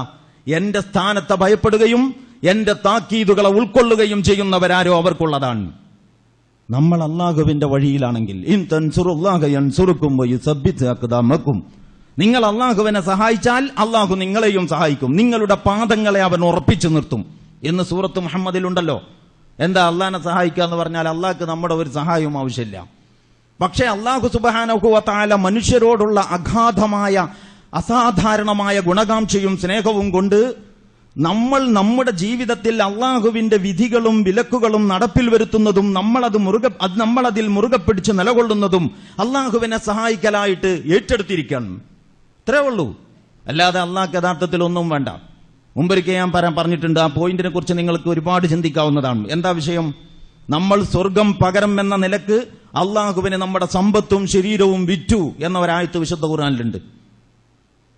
അള്ളാഹ്ക്ക് നമ്മുടെ സമ്പത്തും ശരീരവും വേണോ? വേണ്ട. അപ്പൊ പിന്നെ എന്താ വിറ്റത്? നമ്മുടെ ഇഷ്ടപ്രകാരം ഉപയോഗപ്പെടുത്താനുള്ള, നമ്മുടെ സമ്പത്തും നമ്മുടെ ശരീരവും തന്നിഷ്ടപ്രകാരം ഉപയോഗപ്പെടുത്താനുള്ള സ്വാതന്ത്ര്യം നമ്മൾ അള്ളാഹ്ക്ക് വിറ്റിരിക്കണം. അതാണ് വിൽപ്പന. അല്ലാതെ പഠിച്ചവന് നമ്മുടെ ധനവും പണവും ഒന്നും ആവശ്യമില്ല. നമ്മുടെയൊക്കെ ഒരു സ്വാതന്ത്ര്യമുണ്ട്. തോന്നിയത് തോന്നുമ്പോ ചെയ്യാം. ഒരു തടസ്സമില്ല. അള്ള വന്നിട്ട് നമ്മുടെ കയ്യും കാലും പിടിക്കൂല. നമ്മൾ മുസ്ലിമായി എന്നതുകൊണ്ടും അള്ള നമ്മളെ തടയൂല. പോകുന്നിടത്തോളം പോകട്ടെ. ധിക്കാരത്തിന്റെ വഴിയാണെങ്കിൽ ധിക്കാരത്തിന്റെ വഴിക്ക്. അന്ന് ഞാനൊരു ഉദാഹരണം പറഞ്ഞിരുന്നു. ചൂണ്ടയിൽ ഇര കോർത്തിട്ട് നമ്മളൊരു പുഴയിലോ കുളത്തിലോ മറ്റോ ഇടുമ്പോൾ മത്സ്യം കൊത്തിയില്ല എന്ന് തോന്നുമ്പോത്തിന് വലിക്കൂല. വിദഗ്ധനായ ഒരു മീൻപിടുത്തക്കാരൻ അയച്ചു കൊടുക്കും, ശരിക്കു വിഴുങ്ങട്ടെ. അള്ളയും നമ്മൾ അയച്ചുവിടും. അത് നമ്മളുടെ പ്രവർത്തനത്തിനുള്ള ഹൈറും ബർക്കത്തുമാണ് എന്നൊരാളും തെറ്റിദ്ധരിക്കരുത്. വളരെ ഗൗരവപ്പെട്ടതാണത്. വിശ്വാസിയോ അവിശ്വാസിയോ എന്നില്ല. ധിക്കാരത്തിന്റെ വഴിയെ പോകുന്നവനെ അവൻ അതിലേക്ക് മുഖം തിരിക്കുമ്പോഴേക്ക് അള്ള തുടച്ചു മാറ്റൂല. അവൻ ധിക്കാരത്തിലൂടെ എത്ര മുന്നോട്ട് പോകും എന്നറിയാൻ അള്ളാഹു ഇങ്ങനെ അയച്ചു തരും. അയച്ചു തരുന്നതൊരു അലങ്കാരമായിട്ട്, അയച്ചു തരുന്നതൊരു അനുഗ്രഹമായിട്ട് ഒരു തട്ടിപ്പുകാരും കരുതരുത്. നമ്മളെല്ലാവരും നമ്മളെക്കുറിച്ച് ആത്മവചനം നടത്തേണ്ടതാണ്. നമ്മളെ വഴിവിട്ട പ്രവർത്തനങ്ങളുടെ ഏതെങ്കിലും ഒരു മാർഗത്തിലൂടെ നമ്മൾ പോകുന്നുവെങ്കിൽ വിചാരിച്ച രീതിയിലുള്ള ഒരു പ്രത്യാഘാതവും തടസ്സവും വരുന്നില്ലെങ്കിൽ പടച്ചവന് കൂടി എനിക്കൊരു കാവലുണ്ട് എന്ന് ഒരാളും ധരിച്ചു പോകരുത്. അതിന്റെ മറ്റു ഭാഗങ്ങൾ വേറൊരു വിഷയമാണ്. ഞാനിപ്പത് പറയാൻ കാരണം അല്ലാഹു സുബ്ഹാനഹു വ തആല പറയാണ്, ഈ ജനതയെ എന്ന നിലക്ക് അങ്ങനെ രക്ഷിക്കാനല്ല അള്ളാഹ് ഏറ്റത്. പിന്നെയോ അക്രമികളെ നമ്മൾ അമർച്ച ചെയ്യും, നിങ്ങളെ നാം രക്ഷിക്കും. അതാർക്കാണ്? ദാലിക ലിമൻ ഖാഫ മഖാമി വഖാഫ വഈദ്. അള്ളാഹുവിന്റെ സ്ഥാനം ഭയപ്പെടുകയും അവന്റെ താക്കീതുകളെ ഗൗനിക്കുകയും ചെയ്യുന്നവർക്കുള്ളതാണത്. അഖ്മിസ് സ്വലാത്ത്, അതാണ് ഇവിടെ പറയുന്നത്. നേരത്തെ നമ്മൾ ഓതിയ ആ ആയത്തുകളുടെ തുടർച്ച. വഇൻ കാദു ലയഫ്തിനൂനക അനില്ലദീ ഔഹൈനാ ഇലൈക ലിതഫ്തരിയ അലൈനാ ഗൈറ എന്ന് തുടങ്ങുന്ന ആയത്തുണ്ടല്ലോ. തൊട്ടു ശേഷം വലൗലാ അൻ സബ്ബത്നാക ലഖദ് കിത്ത തർകനു ഇലൈഹിം ശൈഅൻ ഖലീല. അള്ളാഹുവിന്റെ ഒരു കാവലില്ലായിരുന്നുവെങ്കിൽ പ്രലോഭനങ്ങളുടെ വെച്ചുനീട്ടലുകളിൽ താങ്കളുടെ കാലുപോലും ഇടറിപ്പോകുമായിരുന്നു. അത്രയും വലിയ പ്രലോഭനം പ്രബോധക സംഘത്തെ വഴിതെറ്റിക്കാൻ വേണ്ടി വരും. ഗുണകാംക്ഷിയുടെ റോളിൽ പലരും പ്രത്യക്ഷപ്പെടും. ഓഫറുകൾ പലതും നൽകും. ഇന്നുമുണ്ട്. ഇസ്ലാമിക സംഘങ്ങളിൽ നിന്ന് ആളുകളെ വിലക്കെടുത്തുകൊണ്ട് ഇവരുടെ നീക്കങ്ങൾ ചോർത്തിയെടുക്കാൻ മാത്രമല്ല ഇവരെ ആ വഴിക്ക് തകർക്കാൻ കഴിയുമോ എന്ന ഗൂഢാലോചന ഇന്നും ലോകത്ത് നടക്കുന്നുണ്ട്. റസൂലുള്ളാഹിയുടെ കാലത്തും നടന്നിട്ടുണ്ട്. റസൂലുള്ളാഹിക്ക് അല്ലാഹു സുബ്ഹാനഹു വ തആലയുടെ കാവലുണ്ടായതുകൊണ്ട് റസൂലുള്ളാഹി സ്വല്ലല്ലാഹു അലൈഹി വസല്ലമയുടെയും സംഘത്തിന്റെയും കാലിടറിയിട്ടില്ല. നമുക്ക് ആ കാവലില്ലാത്തത് കൊണ്ട് നമ്മൾ വളരെയധികം ജാഗ്രത പാലിക്കണം. ഇസ്ലാമിക സംസ്കാരത്തിൽ നിന്നും ഇസ്ലാമിക ജീവിതത്തിൽ നിന്നും നമ്മളെ തെറ്റിക്കാൻ ഏതൊക്കെ വഴിയെ ആരൊക്കെ വരും എന്ന് പ്രവചിക്കാനാവില്ല. അതുകൊണ്ട് കരുത്താർജിക്കണം. ആ കരുത്തിന്റെ വഴിയാണ് പിന്നെ പറയാൻ പോകുന്നത്. അഖിമിസ് സ്വലാത്ത ലിദുലൂകി ശംസി ഇലാ വസഖിൽ ലൈൽ വഖുർആനൽ ഫജ്ർ ഇന്ന ഖുർആനൽ ഫജ്രി കാന മശ്ഹൂദ. നമസ്കാരം നിലനിർത്തണം. നമസ്കാരത്തെക്കുറിച്ചാണ് 3 സമയം പറഞ്ഞു. നിസ്കാരം ഖുർആനിൽ 3 സമയമാണ് എന്ന് പറഞ്ഞിട്ട് ഈ ആയത്ത് ചില ആളുകൾ തെളിവുദ്ധരിച്ചത് ഞാൻ കണ്ടിട്ടുണ്ട്. ഇതിൽ 3 സമയം പറയല്ല ചെയ്യുന്നത്. അഖിമിസ് സ്വലാത്ത ലിദുലൂകി ശംസി ഇലാ വസഖിൽ ലൈൽ. സൂര്യൻ ഉദിച്ചുയരുന്നതിന്റെ മുമ്പത്തെ ഒരവസ്ഥ, ആ ഉദിച്ചുയർന്ന ആ ആദ്യഘട്ടത്തിൽ ഏതാണ്ട് ളുഹറിന്റെ സമയം പറഞ്ഞിട്ട് പിന്നെ പറയാണ് ഇലാ വസഖിൽ ലൈൽ.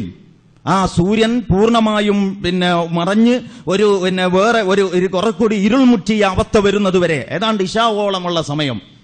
അപ്പൊ ഈ 4 നമസ്കാരങ്ങളും ചേരത്തക്ക വിധമുള്ള ഉൾപ്പെടത്തക്ക വിധമുള്ള ഒരു പൊതുപ്രസ്താവനയാണത്. ലിദുലൂകി ശംസി ഇലാ വസഖിൽ ലൈൽ എന്നാണ് പ്രയോഗം. അല്ലാതെ ലിദുലൂകി ശംസി വസഖിൽ ലൈൽ എന്ന് വാവ് ചേർത്തിട്ട് രണ്ടും കൂട്ടി പറഞ്ഞിരിക്കല്ല. ഈ സമയം മുതൽ ആ സമയം വരെ അങ്ങനെയാണ്. ഇലാ വസഖിൽ ലൈൽ. പിന്നെ ഖുർആനൽ ഫജ്ർ, പ്രഭാതത്തിൽ ധാരാളമായിട്ട് ഖുർആൻ ഓതുക. സുബഹി നമസ്കാരമാണ് ഉദ്ദേശിക്കുന്നത്. ഇന്ന ഖുർആനൽ ഫജ്രി കാന മശ്ഹൂദ. ആ സുബഹിക്കുള്ള നിങ്ങളുടെ പാരായണം അത് സാക്ഷ്യമായി, നിങ്ങൾക്ക് അനുകൂലമായ സാക്ഷ്യമായിട്ട് വരും.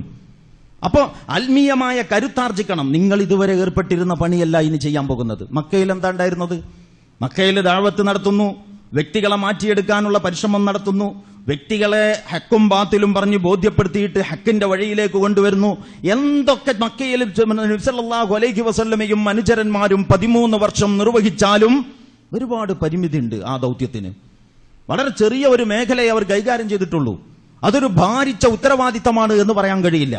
ആ നിർവഹണത്തിൽ അവർക്കൊരുപാട് മർദ്ദനങ്ങളും പ്രയാസങ്ങളും പ്രതിബന്ധികളും വൈതരണികളും ഉണ്ട് എന്നത് സത്യമാണ്. പക്ഷേ ഉത്തരവാദിത്വം, ചുമതല, ഏറ്റെടുത്ത ദൗത്യം താരതമ്യേന ചെറുതാണ് മക്കയിൽ. നമുക്കതിനെ ഇങ്ങനെ പറയാം, നമുക്ക് മനസ്സിലാകുന്ന ഭാഷയിൽ ഇങ്ങനെ പറയാം. മക്കയിൽ മതവും മനുഷ്യനുമാണ് ഉണ്ടായിരുന്നത്. മതവും മനുഷ്യനും. ഒരു മതം, കുറെ മനുഷ്യർ. അപ്പൊ മനുഷ്യർ മതം പഠിക്കുന്നു, മതം ആചരിക്കുന്നു. ഇത്രേ മക്കയിൽ നടക്കൂ, അത്രേ മക്കയിൽ കാണൂ, അത്രേ മക്കയിൽ അല്ലാഹു സുബ്ഹാനഹു വ തആലയുടെ കൽപ്പന പ്രകാരം പ്രവാചകൻ സല്ലല്ലാഹു അലൈഹി വസല്ലമക്ക് നിർവഹിക്കാനായുള്ളൂ. മദീനയിലോ? മദീനയിൽ സമൂഹവും രാഷ്ട്രവുമാണ്. മക്കയിലെ മതവും മനുഷ്യനും എന്ന അവസ്ഥയിൽ നിന്ന് നബിയും സംഘവും മദീനയിലെത്തുമ്പോ അവിടെ ഒരു സമൂഹവും ഒരു രാഷ്ട്രവും കൂടി വരികയാണ്. മനുഷ്യരെന്ന നിലക്ക് വ്യക്തികളെ സംസ്കരിച്ച് ആത്മീയ വിദ്യാഭ്യാസം നൽകി വിശ്വാസം രൂഢമൂലമാക്കി സ്വഭാവചര്യകളെ സമ്പുഷ്ടമാക്കി അവരെ സജ്ജമാക്കാനുള്ള പണിയുണ്ടല്ലോ, അതുപോലെ ലളിതമല്ല. അത് ലളിതമാണ് എന്നല്ല, അത് വളരെ ഗൗരവപ്പെട്ടതാണ്. പക്ഷേ എന്നാലും അതുപോലെ ലളിതമല്ല മദീനയിൽ നിങ്ങൾ ഏറ്റെടുക്കാൻ പോകുന്നത്. അതൊരു സാമൂഹ്യ ബാധ്യതയാണ്, അതൊരു രാഷ്ട്രത്തെ രൂപകൽപ്പന ചെയ്യലാണ്. ഒരു വ്യക്തിയെ ഇസ്ലാമാക്കാനുള്ള പണി എത്രമേൽ സാഹസികമാണെങ്കിലും ഒരു രാഷ്ട്രത്തെ ഇസ്ലാമാക്കുന്ന പണി പോലെ ഭാരിച്ചതല്ല.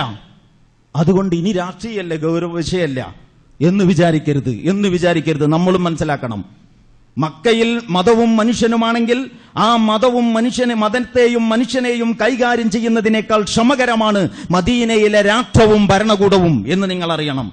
നിങ്ങളുടെ തന്നെ കാലിടറി പോകാവുന്ന ഒരുപാട് പുതിയ മേഖലകളിലേക്ക് വഴി തുറക്കാൻ പോവുകയാണ്.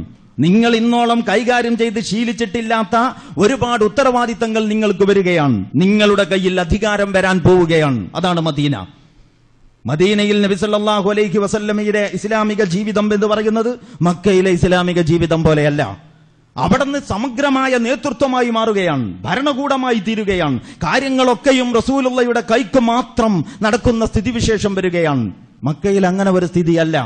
റസൂലുള്ളയെ അംഗീകരിച്ച അനുയായികളെ സംബന്ധിച്ചിടത്തോളം കാര്യങ്ങളൊക്കെയും റസൂലുള്ളയുടെ മേൽനോട്ടത്തിൽ നടക്കുന്നുവെങ്കിലും അതൊരു നാട്ടിന്റെ മൊത്തം സാമൂഹിക ഘടനയെയും സംവിധാനത്തെയും മാറ്റാൻ മാത്രം കരുത്താർജിച്ചിട്ടുണ്ടായിരുന്നില്ല.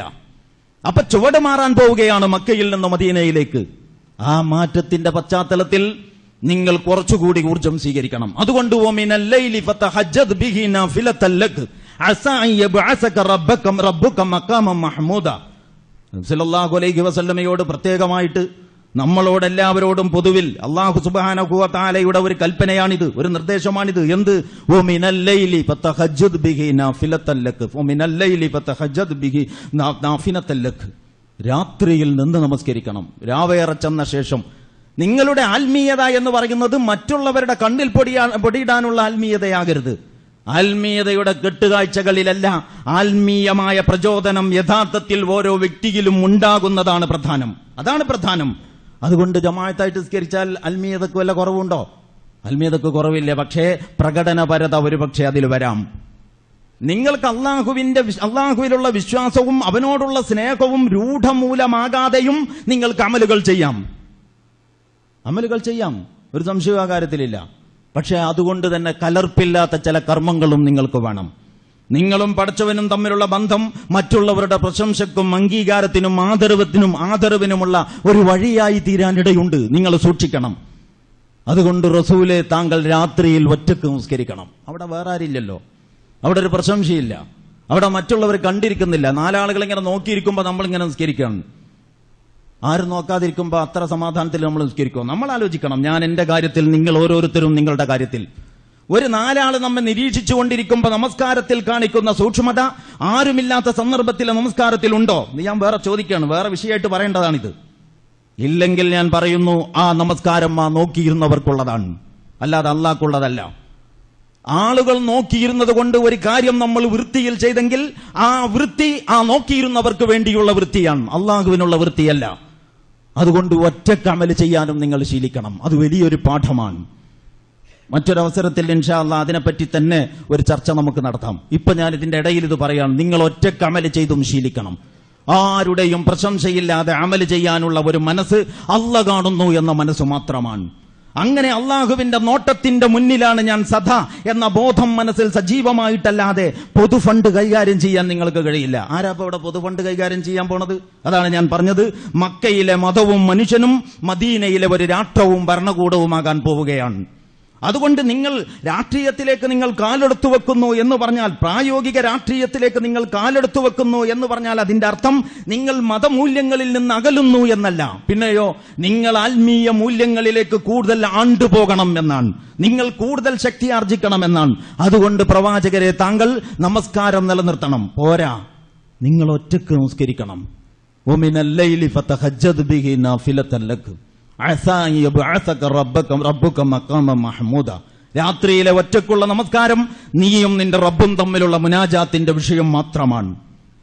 നമ്മളത് ശീലമാക്കണം. പ്രകടനപരമായ മാനങ്ങളുള്ള കർമ്മങ്ങളിൽ സന്തോഷിക്കുകയും ഒറ്റക്ക് ചെയ്യുന്ന കർമ്മങ്ങൾക്ക് ആവേശം കിട്ടാതെ പോവുകയും ചെയ്യുന്നുവെങ്കിൽ കാപഢ്യം നമ്മളിലുണ്ട് എന്ന് നമ്മൾ തിരിച്ചറിയണം. നമ്മൾ അതിൽ നിന്ന് കാവല് നാടണം. ആവർത്തിച്ച് ഞാൻ പറയുന്നു, എന്നോടെന്ന പോലെ നിങ്ങളോടും പറയുന്നു, ഇത് വളരെ ഗുരുതരമായ ഒരു തകരാറാണ്. മറ്റുള്ളവരുടെ ഒന്നിച്ച് ചെയ്യുന്ന കാര്യങ്ങളിൽ ആവേശം, ഒറ്റക്ക് ചെയ്യുന്ന കർമ്മങ്ങളിൽ വിരസത. ഇതാണ് പ്രശ്നമെങ്കിൽ നമ്മളുടെ പ്രചോദനം വഴിതെറ്റിയിരിക്കുന്നു എന്നാണ് അതിന്റെ അർത്ഥം. നിങ്ങൾക്കും സംഘത്തിനും അത് സംഭവിച്ചുകൂടാ. അതുകൊണ്ട് നിങ്ങൾ നിർബന്ധ ബാധ്യതകളുടെ നിർവഹണത്തോടൊപ്പം രാത്രിയിൽ ഒറ്റക്ക് നമസ്കരിക്കണം. രാത്രിയിൽ ഉള്ള ആ പ്രാർത്ഥനയിൽ റബ്ബുമായിട്ട് നിങ്ങൾ അടുക്കണം. അങ്ങനെ നിങ്ങൾ കരുത്ത് നേടണം. ആ കരുത്താണ് നിങ്ങളുടെ വിജയത്തിന്റെ വഴി. മദീനയിലെ റസൂലുള്ളയുടെ വിജയത്തിന്റെ വഴി മക്കയിൽ നിന്ന് പാകപ്പെടുത്തിയതും ആർജിച്ചെടുത്തതുമായ ആ ഈമാനിനെ തിളക്കമാർന്ന സ്വഭാവത്തിൽ നിലനിർത്തിയത് കൊണ്ടുള്ള വിജയമാണ്. അങ്ങനല്ലാതെ വിജയിക്കൂല. അതുകൊണ്ട് അത് മാത്രവും പോരാ. വഖുർ റബ്ബി അദ്ഖിൽനി മുദ്ഖല സിദ്ഖിൻ വഅഖ്രിജ്നി മുഖ്റജ സിദ്ഖ് വജഅൽനി മിൻ ലദുൻക സുൽത്താനൻ നസീറ. താങ്കൾ പ്രാർത്ഥിക്കണം. എന്ത് പ്രാർത്ഥിക്കണം? താങ്കളുടെ നാട്ടിൽ നിന്ന് താങ്കൾ പുറത്തു പോകേണ്ടി വന്നാൽ, സത്യത്തിന് ഈ നാട്ടിൽ നിലനിൽപ്പില്ലാത്തത് കൊണ്ടാണ് ഞാൻ പുറത്തു പോകുന്നത് എന്ന് താങ്കൾ മനസ്സിലാക്കണം. സത്യത്തിന് നിലനിൽപ്പുള്ളിടത്ത് എനിക്കും നിലനിൽപ്പ്, സത്യം പുറത്താക്കപ്പെടുന്നിടത്ത് എനിക്കും പുറത്തു പോകണം. എന്ത് സംഭവിച്ചാലും സത്യത്തോടുള്ള എന്റെ ഈ പ്രതിജ്ഞാബദ്ധമായ നിലപാടിൽ നിന്ന് വിട്ടുവീഴ്ചയില്ല. അതുകൊണ്ട് വഖുർ റബ്ബി അദ്ഖിൽനി മുദ്ഖല സിദ്ഖ്, പടച്ചവനെ, സത്യത്തിന് എവിടെയാണോ പ്രവേശനമുള്ളത് അവിടെ എന്നെ പ്രവേശിപ്പിക്കണം. സത്യം എവിടെ നിന്ന് പുറത്താക്കപ്പെടുന്നുവോ, അഖ്രിജ്നി മുഖ്റജ സിദ്ഖ്, സത്യം എവിടെ നിന്നൊക്കെ പുറത്താക്കപ്പെടുന്നുവോ, പുറന്തള്ളപ്പെടുന്നുവോ, അവിടെ നിന്ന് ഞാനും പുറന്തള്ളപ്പെടണം. ഇസ്ലാം പോയാലും വേണ്ടിയില്ല, പെണ്ണുങ്ങളെയും കുട്ടികളെയും നാട്ടുകാരും വിടാൻ പറ്റൂല. ഇങ്ങനെ ഒരു നിലപാടിൽ നിങ്ങൾ എത്തിപ്പോകരുത്. ആ റസൂലിനോട് പറയല്ല, എല്ലാ കാലത്തുമുള്ള വിശ്വാസികളോടുള്ള ആഹ്വാനങ്ങളും കൂടിയാണിത്. ഇത് ഹിജറ എന്ന ഒരൊറ്റ സംഭവത്തിന് റസൂലുള്ളയെ സജ്ജമാക്കുന്ന സൂക്തങ്ങൾ മാത്രമല്ല, നമ്മളൊക്കെ എന്നും മുഹാജിറുകളാണ്. ഹിജറ എന്ന് പറയുന്നത് ശരീരം കൊണ്ട് ചെയ്യുന്നതും നിലപാടുകൾ കൊണ്ട് ചെയ്യുന്നതുമുണ്ട്. ഈ ആശയപരമായ ഹിജറയുണ്ട്, കർമ്മപരമായ ഹിജറയുണ്ട്, ഉടലോടെ ചെയ്യുന്ന ഹിജറയുണ്ട്. ഹിജറയുടെ എല്ലാ മാനങ്ങളും എന്നും വിശ്വാസികളോടൊപ്പം ഉണ്ടായിരിക്കും എന്ന് വിശുദ്ധ ഖുർആൻ നമ്മെ പഠിപ്പിക്കുന്നുണ്ട്.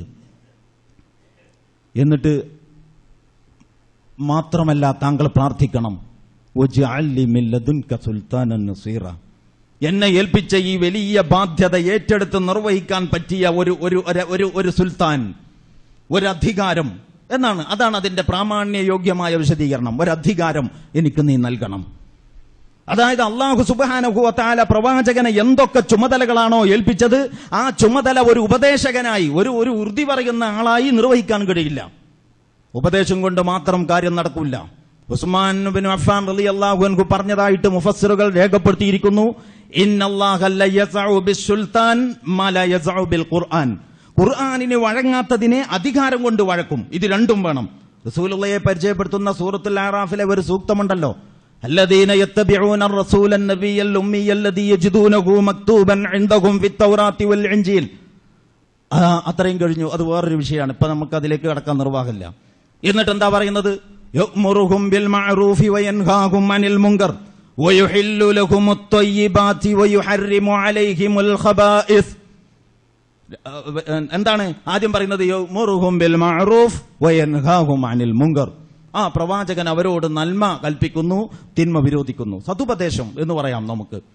പക്ഷേ നമ്മുടെ പള്ളികളിലെ ഖത്തീബുമാരെ പോലെ, ഇമാമുമാരെ പോലെ, നമ്മുടെ മഹല്ലുകളുടെ ഉള്ള സംവിധാനത്തിൽ ഒരു ഖത്തീബിന്റെയും ഒരു ഇമാമിന്റെയും അധികാരം എത്രയാണ്? ഇതല്ലല്ലോ റസൂലുള്ളയുടെ അധികാരം. നമ്മൾ വേറെ ഒരു സാമൂഹിക, ഒരു അനിസ്ലാമിക വ്യവസ്ഥിതിയുടെ കീഴിൽ ഒരു ഇസ്ലാമിക സംഘത്തെ നോക്കി നടത്തുന്നവരാണ്. അപ്പോ അത്രേ അധികാരമുള്ളൂ. പക്ഷെ റസൂലിനെ പറ്റി പറഞ്ഞപ്പോ അള്ളാഹു പറയാൻ, യഅ്മുറുഹും ബിൽ മഅറൂഫ് വയൻഹാഹും അനിൽ മുൻകർ. ആ പ്രവാചകൻ അവരോട് നന്മ കൽപ്പിക്കുന്നു, ആ പ്രവാചകൻ അവരോട് തിന്മ വിരോധിക്കുന്നു. ആളുകൾക്ക് ഇഷ്ടമുണ്ടെങ്കിൽ സ്വീകരിക്കാം എന്ന മട്ടിൽ ആണോ? അല്ല. എന്തുകൊണ്ടല്ല? തൊട്ടുടനെ പറയാൻ എല്ലാ നല്ലതും അവർക്ക് നിയമവിധേയമാക്കുന്നു, എല്ലാ നിഷിദ്ധങ്ങളെയും തടയുന്നു. അപ്പൊ അധികാരമുണ്ട്. ഇതാണ് പ്രവാചകന്റെ പ്രത്യേകത. ഇത് ആദ്യം പറഞ്ഞ ഭാഗം ഉപദേശങ്ങളാണ്. ഒരു ഉപദേശിക്ക് ഒരു സമൂഹത്തിൽ ഉണ്ടാക്കാവുന്ന മാറ്റങ്ങൾക്ക് ഒരുപാട് പരിധിയുണ്ട്. ഉപദേശങ്ങളുടെ എല്ലാ മാറ്റങ്ങളും മക്കയിൽ നമ്മൾ കണ്ടു. അധികാരത്തിന്റെ പിൻബലം കൂടി ഉണ്ടെങ്കിലേ ഇനി അവിടെ നിന്ന് അങ്ങോട്ട് കാര്യങ്ങൾ നടക്കൂ. ഇതിന്റെ അർത്ഥം എന്താന്ന് ചോദിച്ചാൽ ഇഷ്ടമില്ലാത്തവന്റെ മേലെ അടിച്ചേൽപ്പിക്കാനുള്ള അധികാരം എന്നല്ല, തിന്മകളെ തടയാനുള്ള അധികാരം, ധിക്കാരികളെ അമർച്ച ചെയ്യാനുള്ള അധികാരം. അതാണ്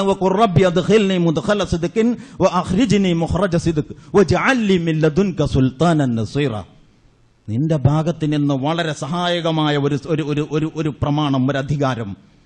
നബി സല്ലല്ലാഹു അലൈഹി വസല്ലമയുടെ ഈ പ്രാർത്ഥന കഴിഞ്ഞിട്ട് 5-6 വർഷം കഴിഞ്ഞപ്പോഴേക്ക് എന്താണ് ഈ സുൽത്താൻ നസീർ എന്ന് മക്കക്കാർക്ക് മാത്രമല്ല ലോകത്തെ മുഴുവൻ മനുഷ്യർക്കും ബോധ്യപ്പെട്ടു. അവിടുന്ന് മക്കയിലേക്ക് തിരിച്ചു വന്നു.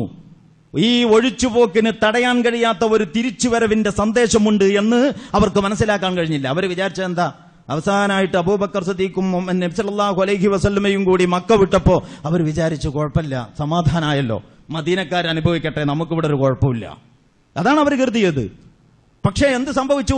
ഈ ഒഴിച്ചുപോക്കിന് തടയാൻ കഴിയാത്ത ഒരു തിരിച്ചുവരവിന്റെ സന്ദേശം ഈ ഒഴിച്ചുപോക്കിൽ കാണാൻ ഖുറൈശികൾക്ക് കഴിഞ്ഞില്ല. എന്തുകൊണ്ടാ ഹിജ്റ സംഭവിച്ചത്? 13 കൊല്ലം നബി സല്ലല്ലാഹു അലൈഹി വസല്ലമ മക്കയിൽ സമാധാനപരമായി പ്രബോധന പ്രവർത്തനങ്ങൾ നടത്തുകയും ഖുറൈശികൾ പ്രകോപിതരാവുകയും പിന്നീട് പ്രലോഭനങ്ങളുടെ വഴി സ്വീകരിക്കുകയും ചെയ്തു എന്നൊക്കെ പറഞ്ഞല്ലോ. നിങ്ങൾ ആലോചിച്ച് നോക്കിയിട്ടുണ്ടോ? ശരിക്കും അവിടെ വെച്ച് വിശ്വസിക്കാവുന്നവരൊക്കെ വിശ്വസിച്ചു. ഇനി നിഷേധികളായ ആളുകൾ നിഷേധികൾ തന്നെയാണ്, ഉറച്ച നിഷേധികളാണ്, ശരിക്കും കാഫിർ. ഇവിടെ മക്കയിൽ അവിടെ പിന്നെ അവരുമായിട്ടൊരു പോരാട്ടത്തിലേക്ക് ഇറങ്ങിയാൽ പോരെ അള്ളാന്റെ റസൂലിന്? അതായത് ഇസ്ലാം എന്ന് പറയുന്നത് വ്യക്തികളെ എങ്ങനെയെങ്കിലും ചുളുവിൽ സ്വർഗത്തിലെത്തിക്കുന്ന ഒരു പദ്ധതിയുടെ പേരായിരുന്നുവെങ്കിൽ വളരെ ഗൗരവത്തോടെ ശ്രദ്ധിക്കണം. ഇസ്ലാം എന്ന് പറയുന്നത് വ്യക്തികൾക്ക് മരിച്ചാൽ സ്വർഗം കിട്ടുന്ന, ഷഹീദാകുക സ്വർഗത്തിൽ പോവുക, ഷഹീദാകുക സ്വർഗത്തിൽ പോവുക, ഇതാണ് ഇസ്ലാം എന്ന് പറയുന്ന പദ്ധതിയുടെ കേന്ദ്രാശയമെങ്കിൽ ഹിജ്റയുടെ ആവശ്യമില്ല. എന്തിനാ ഹിജ്റ? ഒരു നാട്ടിൽ പ്രവർത്തിച്ചിട്ട് ആ നാട് മണ്ണനുകൂലമാകുന്നില്ലെങ്കിൽ പിന്നെ കർമ്മപരിപാടിയും കർമ്മമണ്ഡലവും മാറ്റി വേറൊരു തലത്തിലേക്ക് എന്തിനു പോകണം? ഭീരുത്വമല്ലേ അത്? ദൗത്യത്തിൽ നിന്നും ഒളിച്ചോടി വേറൊരു നാട്ടിൽ പോകുന്നത് ഭീരുത്വമാണ്. എന്തിനതിന് നിൽക്കണം? അവിടെ ഷഹീദാകണം, പോരാടണം അവരോട്. അള്ളാന്റെ പാർട്ടിയല്ലേ, ചിലപ്പോൾ അള്ള വിജയിപ്പിക്കും. അള്ള വിജയിപ്പിച്ചില്ല, ഇവരെല്ലാവരും ഷഹീദായാൽ അവർക്കൊക്കെ സ്വർഗം കിട്ടൂലേ? വിജയിപ്പിച്ചാലോ മക്കയിൽ തന്നെ ഇസ്ലാമിന്റെ അടിത്തറ സ്ഥാപിക്കാനും കഴിയുമല്ലോ. എന്തുകൊണ്ട് അങ്ങനെ ചെയ്തില്ല? എന്തുകൊണ്ട് എന്തുകൊണ്ട് ദഅവത്തിന്റെയും ജിഹാദിന്റെയും ഇടയിൽ ഹിജ്റ ഉണ്ടായി? ഇതാണ് ഞാൻ ചർച്ച ചെയ്യുന്ന പോയിന്റ്. ദഅവത്ത് എന്ന് പറഞ്ഞാൽ മക്കയിലെ പ്രബോധന പ്രവർത്തനങ്ങൾ, മദീനയിലെയും, അതാണ് ഇസ്ലാമിക പ്രബോധനത്തിനാണ് ദഅവത്ത് എന്ന് പറയുന്നത്. ജിഹാദ് എന്ന് ഇപ്പൊ ഞാൻ ഇവിടെ ഉദ്ദേശിച്ചത് ഖിതാൽ, യുദ്ധം എന്ന അർത്ഥത്തിലാണ്. അങ്ങനെ പണ്ഡിതന്മാരൊക്കെ പ്രയോഗിച്ചിട്ടുണ്ട്. യഥാർത്ഥത്തിൽ ജിഹാദ് എന്ന് പറഞ്ഞാൽ യുദ്ധമല്ല. ജിഹാദ് എന്ന് പറഞ്ഞാൽ ത്യാഗ പരിശ്രമമാണ്. അള്ളാഹുവിന്റെ പ്രീതിക്ക് വേണ്ടി ഒരു മനുഷ്യൻ ഏർപ്പെടുന്ന ത്യാഗ പരിശ്രമം ഒരു ഘട്ടത്തിൽ യുദ്ധമായിരിക്കാം അള്ളാഹുവിന്റെ പ്രീതിക്ക് വേണ്ടി ചെയ്യേണ്ടി വരിക. അങ്ങനെ ആണ് യുദ്ധം എന്നത് ജിഹാദിന്റെ ഒരു വാക്കായി മാറിയത്. പോകട്ടെ, ഞാൻ പറഞ്ഞു വന്നത് ഈ ദഅവത്തിന്റെയും ജിഹാദിന്റെയും ഇടയിൽ, ജിഹാദ് എന്ന് പറഞ്ഞാൽ ബദറിൽ, ഉഹദിൽ, ഖന്തക്കിൽ, ഹുനൈനിൽ, തബൂക്കിൽ, അങ്ങനെ ഒരുപാട് പോരാട്ടങ്ങൾ റസൂലുള്ളാഹി നടത്തിയല്ലോ. ഇതിന്റെ രണ്ടിന്റെയും ഇടയിൽ ഒരു ഹിജ്റ ഉണ്ടായത് എന്തുകൊണ്ട്? നമ്മൾ ഓരോരുത്തരും ആലോചിക്കണം. അപ്പൊ നമുക്ക് മനസ്സിലാക്കാൻ കഴിയും ഇസ്ലാമിന് ഈ ഭൂമിയിൽ തന്നെ നടപ്പിലാക്കേണ്ടുന്ന ഒരു പദ്ധതി ഉണ്ടായി എന്നതുകൊണ്ടാണ് ദഅവത്തിന്റെയും ജിഹാദിന്റെയും ഇടയിൽ ഹിജ്റ ഉണ്ടായത് എന്ന് നിങ്ങൾ അറിയണം. ഒരു പദ്ധതിയുണ്ട്. നമ്മൾ അങ്ങനെ വ്യക്തികൾ ഷഹീദായി ചുളിവിൽ സ്വർഗത്ത് പോയാൽ പോരാ. അങ്ങനെ ഷഹീദാകാൻ വേണ്ടി ഉള്ള പ്രചോദനവുമായിട്ട് നടക്കുന്ന ഒരു മനസ്സ് അതിരുവിട്ട് പോയാൽ ഇസ്ലാമിക പദ്ധതിയുടെ ഈ ദുനിയാവിലെ ദൗത്യം തന്നെ പരാജയപ്പെട്ടു പോകും. ഷഹാദത്തിന് വലിയ സ്ഥാനമുണ്ട്, ഒരു സംശയവുമില്ല. പക്ഷേ ഷഹാദത്തിന്റെ സ്ഥാനം ദീനിനു വേണ്ടി മരിക്കണം എന്ന മനസ്സിൽ നിന്നുണ്ടാകുന്നതല്ല. പിന്നെയോ ദീനിനു വേണ്ടി ജീവിക്കണം, ദീനിനോടൊപ്പം ജീവിക്കണം, ഏതവസ്ഥയിലും ദീനിനോടൊപ്പം. ഇങ്ങനെ നിങ്ങൾ തീരുമാനിച്ചോ ചിലപ്പം ജീവൻ കൊടുക്കേണ്ടി വരും. ദീനിനു വേണ്ടി ജീവിക്കണം എന്ന് തീരുമാനിച്ചതിന്റെ കാരണത്താൽ ജീവൻ കൊടുക്കേണ്ടി വന്നാൽ ജീവിക്കാൻ തീരുമാനിച്ചവരാണവർ, അവർ മരിക്കാൻ തീരുമാനിച്ചവരല്ല. അതുകൊണ്ട് നിങ്ങൾ അവരെ മരിച്ചവർ എന്ന് പറഞ്ഞ് ചെറുതാക്കരുത് എന്ന് വിശുദ്ധ ഖുർആൻ നമ്മോട് പറയുന്നുണ്ട്. അവർ അള്ളാഹുവിന് വേണ്ടി നിലകൊള്ളും. അതാണ് റസൂലുള്ളാഹി സ്വല്ലല്ലാഹു അലൈഹി വസല്ലമയുടെ പ്രാർത്ഥന, അള്ളാഹു പഠിപ്പിച്ച പ്രാർത്ഥന. എവിടെയായാലും സത്യത്തോടൊപ്പം. സത്യവും ഞാനും രണ്ടു വഴിയാകുന്ന ഒരവസ്ഥയുണ്ടാകരുത് എന്നല്ല, ഈ സത്യത്തിന്റെ സംസ്ഥാപനത്തിന് സഹായകമായ ഒരു അധികാരം എനിക്ക് നീ നൽകണം. അപ്പൊ എന്തുകൊണ്ട് ഹിജറയുണ്ടായി? മദീനയിലെ 13 കൊല്ലത്തെ പ്രവർത്തനങ്ങൾ കഴിഞ്ഞ് അവിടെ തന്നെ പോരാട്ടം തുടങ്ങാതെ എന്തുകൊണ്ടൊരു കളം മാറ്റലും ഒരു ഹിജറയും ഉണ്ടായി എന്ന് ചോദിച്ചാൽ, ഇസ്ലാമിന് ഈ ദുനിയാവിൽ ചില ലക്ഷ്യങ്ങൾ നേടാനുണ്ട്. അത് ക്ഷമയോടെ നേടണം. അതിന് മണ്ണ് പാകപ്പെടണം. മണ്ണ് പാകപ്പെട്ടാൽ പോരാ, മനസ്സും പാകപ്പെടണം. അതിനാളുകളെ സജ്ജമാക്കണം. അതിനുള്ള യോഗ്യതകൾ ആർജിക്കണം. അതിനുവേണ്ടി മക്കയിൽ നിന്നൊന്ന് പിന്മാറി. ആ പിന്മാറ്റം ഒരു ഒളിച്ചോട്ടമല്ല. പലായനം ഒരിക്കലും ഭീരുത്വം കൊണ്ടുള്ള ഒളിച്ചോട്ടമല്ല. അത് വളരെ വളരെ വിദഗ്ധമായ ഒരു ആസൂത്രണത്തിലൂടെ എടുത്തിട്ടുള്ള ഒരു നടപടിയാണ്. അപ്പൊ ഇതിലെ അതൊരു പോയിന്റാണ്. ഏത് ഹിജറ എന്ന് പറയുന്നത്? എന്ത് ഇസ്ലാമിൽ ഇങ്ങനെ ഒരു വകുപ്പുണ്ടായിട്ടുള്ളത് ഇസ്ലാമിന് ഈ ദുനിയാവിൽ തന്നെ ചില പദ്ധതികൾ നിറവേറ്റാനുണ്ട് എന്നതുകൊണ്ടാണ്. അങ്ങനെ ഇസ്ലാമിനെയും ഇസ്ലാമിക ദൗത്യത്തെയും നമ്മൾ മനസ്സിലാക്കണം. ഒരു കാര്യം. രണ്ടാമത്തെ കാര്യം ഞാൻ നേരത്തെ പറഞ്ഞതാണ്. ചെറിയ ചെറിയ ഉത്തരവാദിത്തങ്ങൾ നിർവഹിച്ചു കൊണ്ടിരിക്കുന്നവർ കൂടുതൽ വലിയ ഉത്തരവാദിത്തങ്ങളിലേക്ക് വരുമ്പോ അള്ളാഹുവിൽ നിന്ന് അകലാനല്ല, കൂടുതൽ അള്ളാഹുവിലേക്ക് അടുക്കാനാണ് ശ്രമിക്കേണ്ടത്. അതുകൊണ്ടാണ് മക്കയിൽ നിന്ന് മദീനയിലേക്ക് പോകുമ്പോൾ കുറെ കൂടി പ്രധാനപ്പെട്ട ഇത്തരം നിർദ്ദേശങ്ങൾ അള്ളാഹു കൊടുക്കുന്നത്. നമ്മളിൽ ഓരോരുത്തരും വലിയ ഉത്തരവാദിത്തം വരുമ്പോൾ തിരക്ക് കാരണം ഇപ്പൊ സുന്നത്ത് വണ്ടത്തമാരി നിസ്കരിക്കാൻ പറ്റുന്നില്ല. കാര്യങ്ങൾ പലതും ഏറ്റെടുക്കേണ്ടി വന്നത് കാരണം ഇപ്പോ ഖുർആൻ അങ്ങനെ നിത്യവും ഓതാൻ പറ്റുന്നില്ല. അങ്ങനത്തെ അവസ്ഥയിലേക്കല്ല നമ്മൾ പോകേണ്ടത്. അള്ളാഹുവിൽ നിന്ന് അകന്നുകൊണ്ട് ഉത്തരവാദിത്തങ്ങളിലേക്ക് പോയാൽ ആ ഉത്തരവാദിത്തങ്ങൾ നമ്മളെയും കൊണ്ടുപോകും എന്ന് നമ്മൾ ഓരോരുത്തരും അറിയണം. അള്ളാഹുമായുള്ള ബന്ധം സജീവമാക്കിക്കൊണ്ടേ നമുക്ക് ഇസ്ലാമികമായ ഉത്തരവാദിത്ത നിർവഹണം സാധ്യമാകൂ എന്ന് നമ്മൾ ഓർക്കണം. അതുകൊണ്ട് ഞാൻ ഈ സന്ദർഭത്തിൽ ഇത്തരത്തിൽ ഉത്തരവാദിത്തങ്ങൾ ഏറ്റെടുത്ത് നടത്തുന്നവരോട് പ്രത്യേകം പറയുന്നു, നിങ്ങളുടെ ഉത്തരവാദിത്തത്തിന്റെ തോതനുസരിച്ച് പടച്ചവനുമായുള്ള ബന്ധം ശക്തമാക്കണം. അതാണ് നിങ്ങളുടെ ശക്തി, അതാണ് നമ്മുടെ ശക്തി. അത് അവിടെ പിന്നെ ക്ഷയം സംഭവിക്കുമ്പോഴാണ് നമുക്ക് ദൗർബല്യങ്ങൾ പിടികൂടുന്നത്. അള്ളാഹു നമ്മെ കാത്തുരക്ഷിക്കുമാറാകട്ടെ. ഹിജ്റയുടെ മറ്റു കാര്യങ്ങളെപ്പറ്റി മറ്റൊരവസരത്തിൽ പറയാം. ഈ 2 വശങ്ങളെക്കുറിച്ചും നമ്മൾ ഓരോരുത്തരും ചിന്തിക്കണം. പ്രവാചകൻ സല്ലല്ലാഹു അലൈഹി വസല്ലമയിലൂടെ ഒരു ഇസ്ലാമിക നാഗരികത എന്തൊക്കെ ത്യാഗങ്ങൾ സഹിച്ചുകൊണ്ടാണ് സ്ഥാപിതമായത് എന്ന് അപ്പൊ നമുക്ക് മനസ്സിലാക്കാനാവും. ആ വഴിയെ നമ്മളും നടന്നെടുക്കണം. അഖൂലു ഖൗലി ഹാദാ വസ്തഗ്ഫിറുല്ലാഹ ലി വലക്കും വലിജമീഅൽ മുസ്ലിമീന വൽ മുസ്ലിമാത്ത് ഫസ്തഗ്ഫിറൂഹു ഇന്നഹു ഹുവൽ ഗഫൂറുർ റഹീം.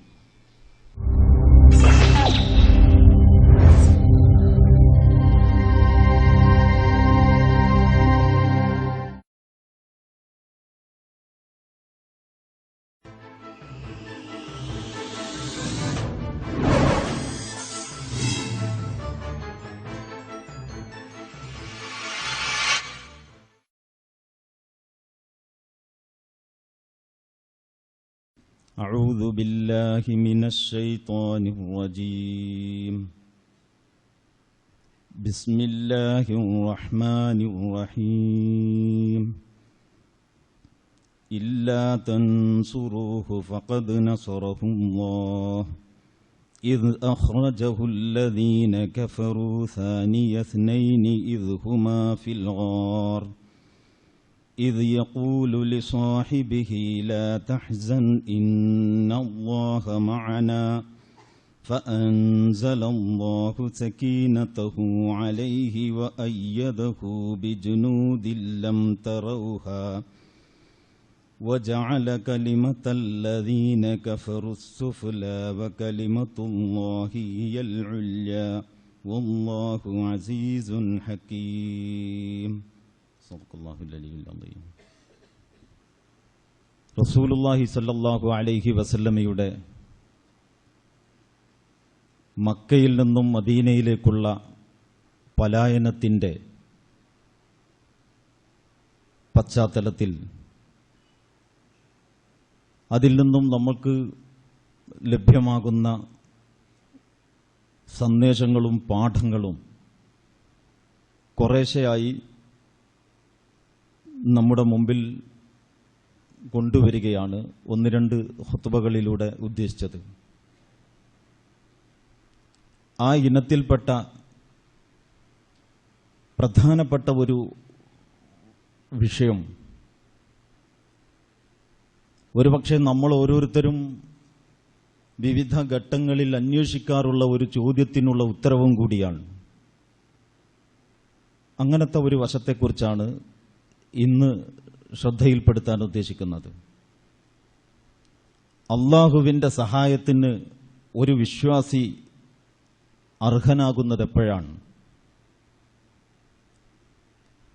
ഇത് സാധാരണ നമ്മുടെ ചർച്ചയിൽ എപ്പോഴും വരാറുള്ളതാണ്. അള്ളാഹു ഇങ്ങനെ വെറുതെ ഇരിക്കുന്നവരെ സഹായിക്കാൻ ഏറ്റിട്ടില്ല. നമ്മൾ പറയാറുണ്ട്, ഒട്ടകത്തെ കെട്ടിയിടണം എന്നിട്ട് തവക്കുൽ ചെയ്യണം. അപ്പോൾ അള്ള കാക്കും, അള്ള നോക്കും, അള്ള ഏറ്റെടുക്കും. കാരണം നമ്മൾ അള്ളാന്റെ ആളുകളല്ലേ. ഇങ്ങനെ നമ്മൾ ധരിക്കുന്നതിനൊരർത്ഥവുമില്ല. തീർച്ചയായിട്ടും നമ്മൾ അള്ളാഹുവിൻ്റെ ആളുകളാണെങ്കിൽ അള്ളാഹു നമ്മളെ സഹായിക്കും. പക്ഷെ അതിന് ചില വ്യവസ്ഥകളും ഉപാധികളും അള്ളാഹു സുബ്ഹാനഹു വ തആല വെച്ചിട്ടുണ്ട്.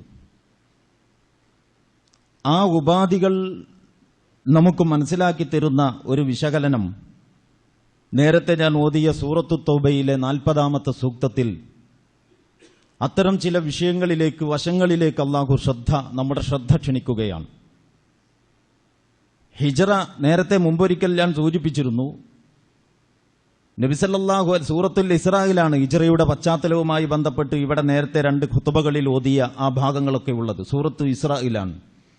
സൂറത്തുൽ ഇസ്രാ തുടങ്ങുന്നത് നബി സല്ലല്ലാഹു അലൈഹി വസല്ലമയുടെ നിശാപ്രയാണത്തെ, രാത്രി സഞ്ചാരത്തെ പരാമർശിച്ചുകൊണ്ടാണ്. സുബ്ഹാനല്ലദി അസ്റാ ബി അബ്ദിഹി എന്ന് തുടങ്ങുന്ന, അങ്ങനെയാണ് ആ സൂറത്ത് ആരംഭിക്കുന്നത് തന്നെ.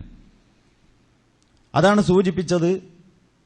അല്ലാഹു സുബ്ഹാനഹു വ തആല പ്രവാചകൻ സല്ലല്ലാഹു അലൈഹി വസല്ലമയെ ഒരൊറ്റ ദിവസം നേരം പുലരുന്നതിന് മുമ്പ് ഇത്രയുമൊക്കെ അത്ഭുതങ്ങൾ കാണിച്ച് ഉടലോടെ സഞ്ചരിപ്പിച്ച് 7 ആകാശങ്ങളിൽ പോയി ഒരു ഘട്ടം കഴിയുമ്പോൾ കൂടെയുള്ള ജിബ്രീൽ എന്ന മലക്ക് അവിടെ നിന്ന് അങ്ങോട്ട് താങ്കൾക്ക് പോകാം, എനിക്കങ്ങോട്ട് പ്രവേശനമില്ല എന്ന് പറയുന്ന അവസ്ഥയോളം ഹദീസുകളിൽ നിങ്ങൾക്ക് കാണാം. ഇത്രയുമൊക്കെ അല്ലാഹു സുബ്ഹാനഹു വ തആലക്ക് ഒരു പ്രവാചകനെ കൊണ്ട് ചെയ്യാൻ കഴിയുമെങ്കിൽ ഈ ഹിജ്റ എന്ന് പറയുന്ന സംഭവം ഇത്രമേൽ ചരിത്ര പ്രാധാന്യമുള്ള ഒരു കാര്യമേ ആകേണ്ട വിഷയമില്ല. വളരെ ലളിതമായി ഏത് സന്ദർഭത്തിലും അള്ളാഹുവിന് ഈ ദൗത്യം നിറവേറ്റാവുന്നതാണ്. പ്രവാചകനെ പതുക്കെ മക്കയിൽ നിന്ന് സുരക്ഷിതമായി മദീനയിലെത്തിക്കുക. പക്ഷെ അങ്ങനെ നടത്തിയാൽ പോരാ ഈ കാര്യം. കാരണം ഈ പ്രവാചകൻ എന്ന് പറയുന്നത് ഒരു ജനതയുടെ നേതാവാണ്. ആ ജനതയിൽ ഈ പ്രവാചകന് അള്ളാഹു തന്നെ നിശ്ചയിച്ചു കൊടുത്ത ചില ദൗത്യങ്ങളുണ്ട്. കഴിഞ്ഞ ആഴ്ച അതിലേക്ക് സൂചിപ്പിച്ചു. അതുകൊണ്ടാണ് ഹിജ്റ ഉണ്ടായത്. അല്ലെങ്കിൽ ഹിജ്റ ആവശ്യമുണ്ടാകുമായിരുന്നില്ല. ദഅവത്ത് പൂർത്തിയായി എന്ന് ബോധ്യപ്പെടുമ്പോൾ ജിഹാദ് തുടങ്ങാവുന്നതായിരുന്നു എന്ന്. അപ്പോൾ ഈ ദുനിയാവിൽ തന്നെ ചില പദ്ധതികൾ ഏൽപ്പിക്കപ്പെട്ട ഒരു സംഘമാണിത്. ആ പദ്ധതികളുടെ നിർവഹണത്തിന് നേതൃത്വം കൊടുക്കുകയാണ് ഈ റസൂലിന്റെ പണി. ആ നേതൃത്വം കൊടുക്കൽ എങ്ങനെയോ ഒരു നേതാവിന്റെ വെറും നായകത്വം ഒരു നേതൃത്വമായാൽ പോരാ. അല്ലാഹു സുബ്ഹാനഹു വ തആല ഉദ്ദേശിച്ചതുപോലെയാകണം. അതുകൊണ്ട് എവിടെയെങ്കിലും തകരാറ് പറ്റുന്നുവെങ്കിൽ അവിടെ അല്ലാഹു സുബ്ഹാനഹു വ തആല ഇടപെടും.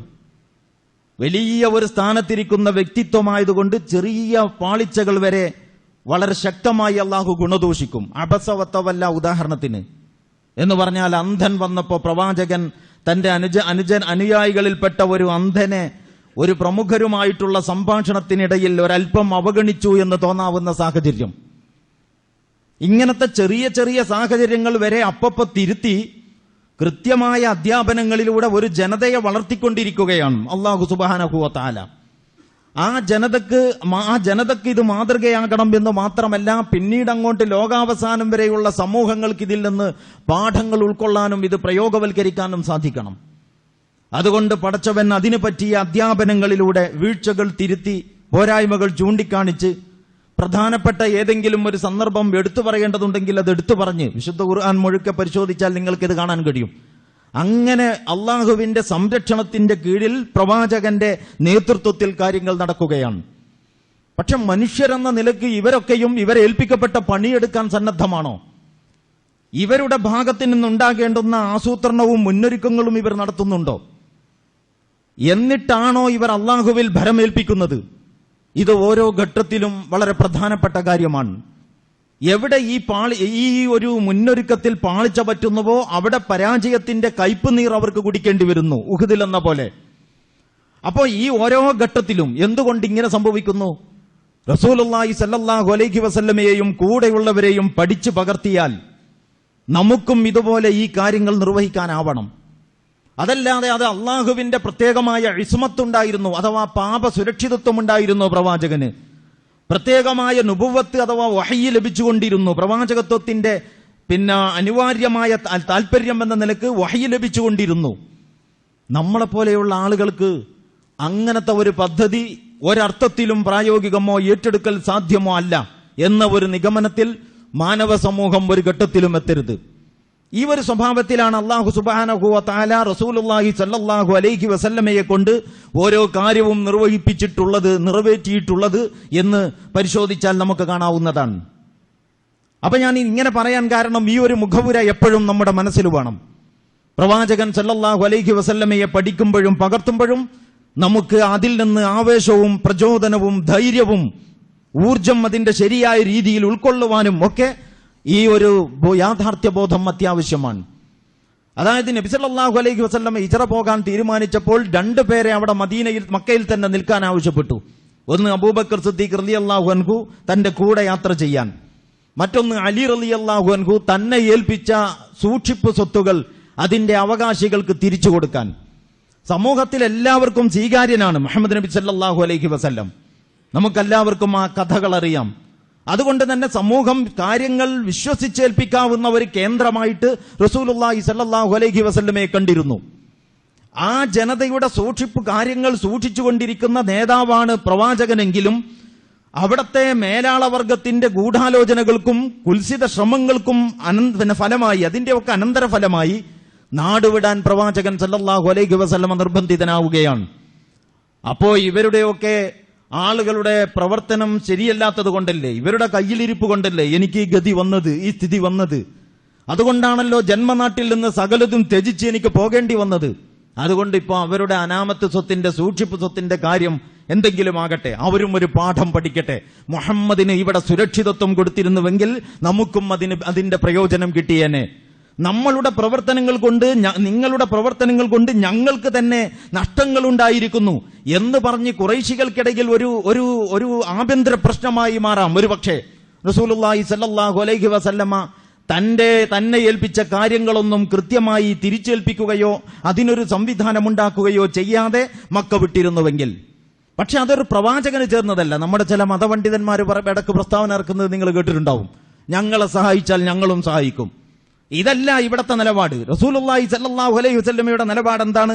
ഇങ്ങോട്ട് സഹായിക്കുന്നുണ്ടോ ഇല്ലയോ എന്നതല്ല. ഹദീസിൽ അള്ളാഹുവിന്റെ റസൂലിന്റെ ഒരു പ്രഖ്യാപനം ഇങ്ങനെ കാണാം, വലാ തകൂനു ഇമ്മാഅതൻ ഇൻ അഹ്സനന്നാസു അഹ്സന്ന വ ഇൻ നസാഉ വസഅന. നിങ്ങൾ ഇങ്ങനെ അവസരവാദികളാകരുത്. അള്ളാഹുവിന്റെ റസൂൽ പറയാണ്, അറബിയിൽ മഅ എന്ന് പറഞ്ഞാൽ കൂടെ എന്നാണ് ആ വാക്കിന്റെ അർത്ഥം.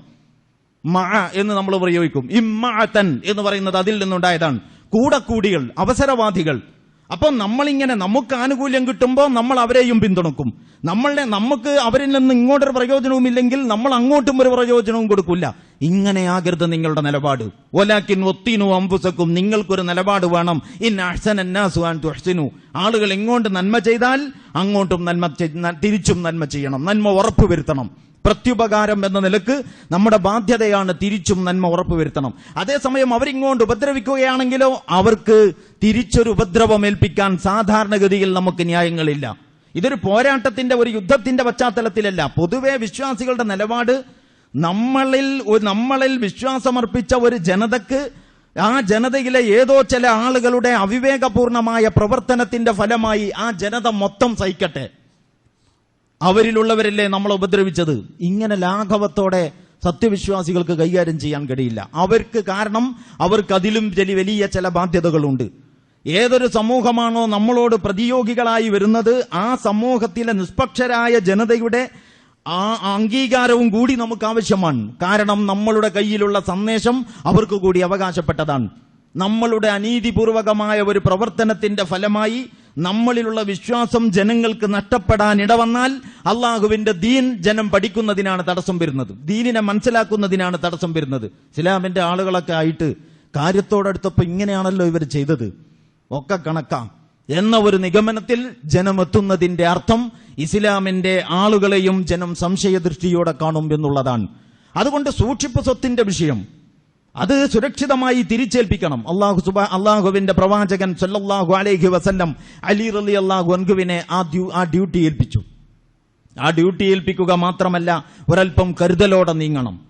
അതുകൊണ്ട് അതിനൊക്കെയുള്ള ഹിജ്റയുടെ ആ മുന്നൊരുക്കങ്ങളെ കുറിച്ച് ചരിത്രകാരന്മാർ പറഞ്ഞത് പഠിച്ചു നോക്കിയാൽ നമ്മൾ അത്ഭുതപ്പെട്ടു പോകും. വളരെ പഴുതടച്ച സംവിധാനങ്ങളാണ് എല്ലാ തലങ്ങളിലുമുള്ളത്. രണ്ടുപേരും ഒരു വീട്ടിൽ കിടന്നുറങ്ങുമ്പോൾ നബി സല്ലല്ലാഹു അലൈഹി വസല്ലമ സാധാരണ ഉറങ്ങാറുണ്ടായിരുന്ന തന്റെ സ്ഥാനത്ത് അലി റളിയല്ലാഹു അൻഹുവിനെ ഉറങ്ങാൻ ഏർപ്പാട് ചെയ്തു. അപ്പൊ പുതച്ചു മൂടി കിടക്കുന്നത് കണ്ടപ്പോൾ നബി സല്ലല്ലാഹു അലൈഹി വസല്ലമയാണ് ഉറങ്ങിക്കിടക്കണവന്റെ വീട്ടിന്റെ വാതിൽ ചവിട്ടിപ്പൊളിച്ചിട്ട് അകത്ത് കയറി ആളെ കൊല്ലുന്ന ഈ ആധുനികർ എന്ന് പറയുന്ന ആളുകളുടെ കാട്ടാളത്വം കാടന്മാരെന്ന് പറയുന്ന ആ ജനതക്കുണ്ടായിരുന്നില്ല എന്ന് നമ്മൾ അറിയണം. ഉറങ്ങണവനെ കൊല്ലാൻ പാടില്ല, അവര് ഉണരട്ടെ. നിരായുധനായ ഒരാളോട് യുദ്ധം അല്ലെങ്കിൽ ആക്രമണം നടത്താൻ പാടില്ല, അയാൾക്കും ആയുധം കിട്ടട്ടെ. ഇതൊക്കെയാണ് അവരുടെ നിലപാട്. അങ്ങനെ അലി റളിയല്ലാഹു അൻഹുവിനെ ഉറങ്ങാൻ ഏൽപ്പിച്ചു. മുന്നൊരുക്കങ്ങൾ ഒരുപാട് കാര്യങ്ങളുണ്ട്.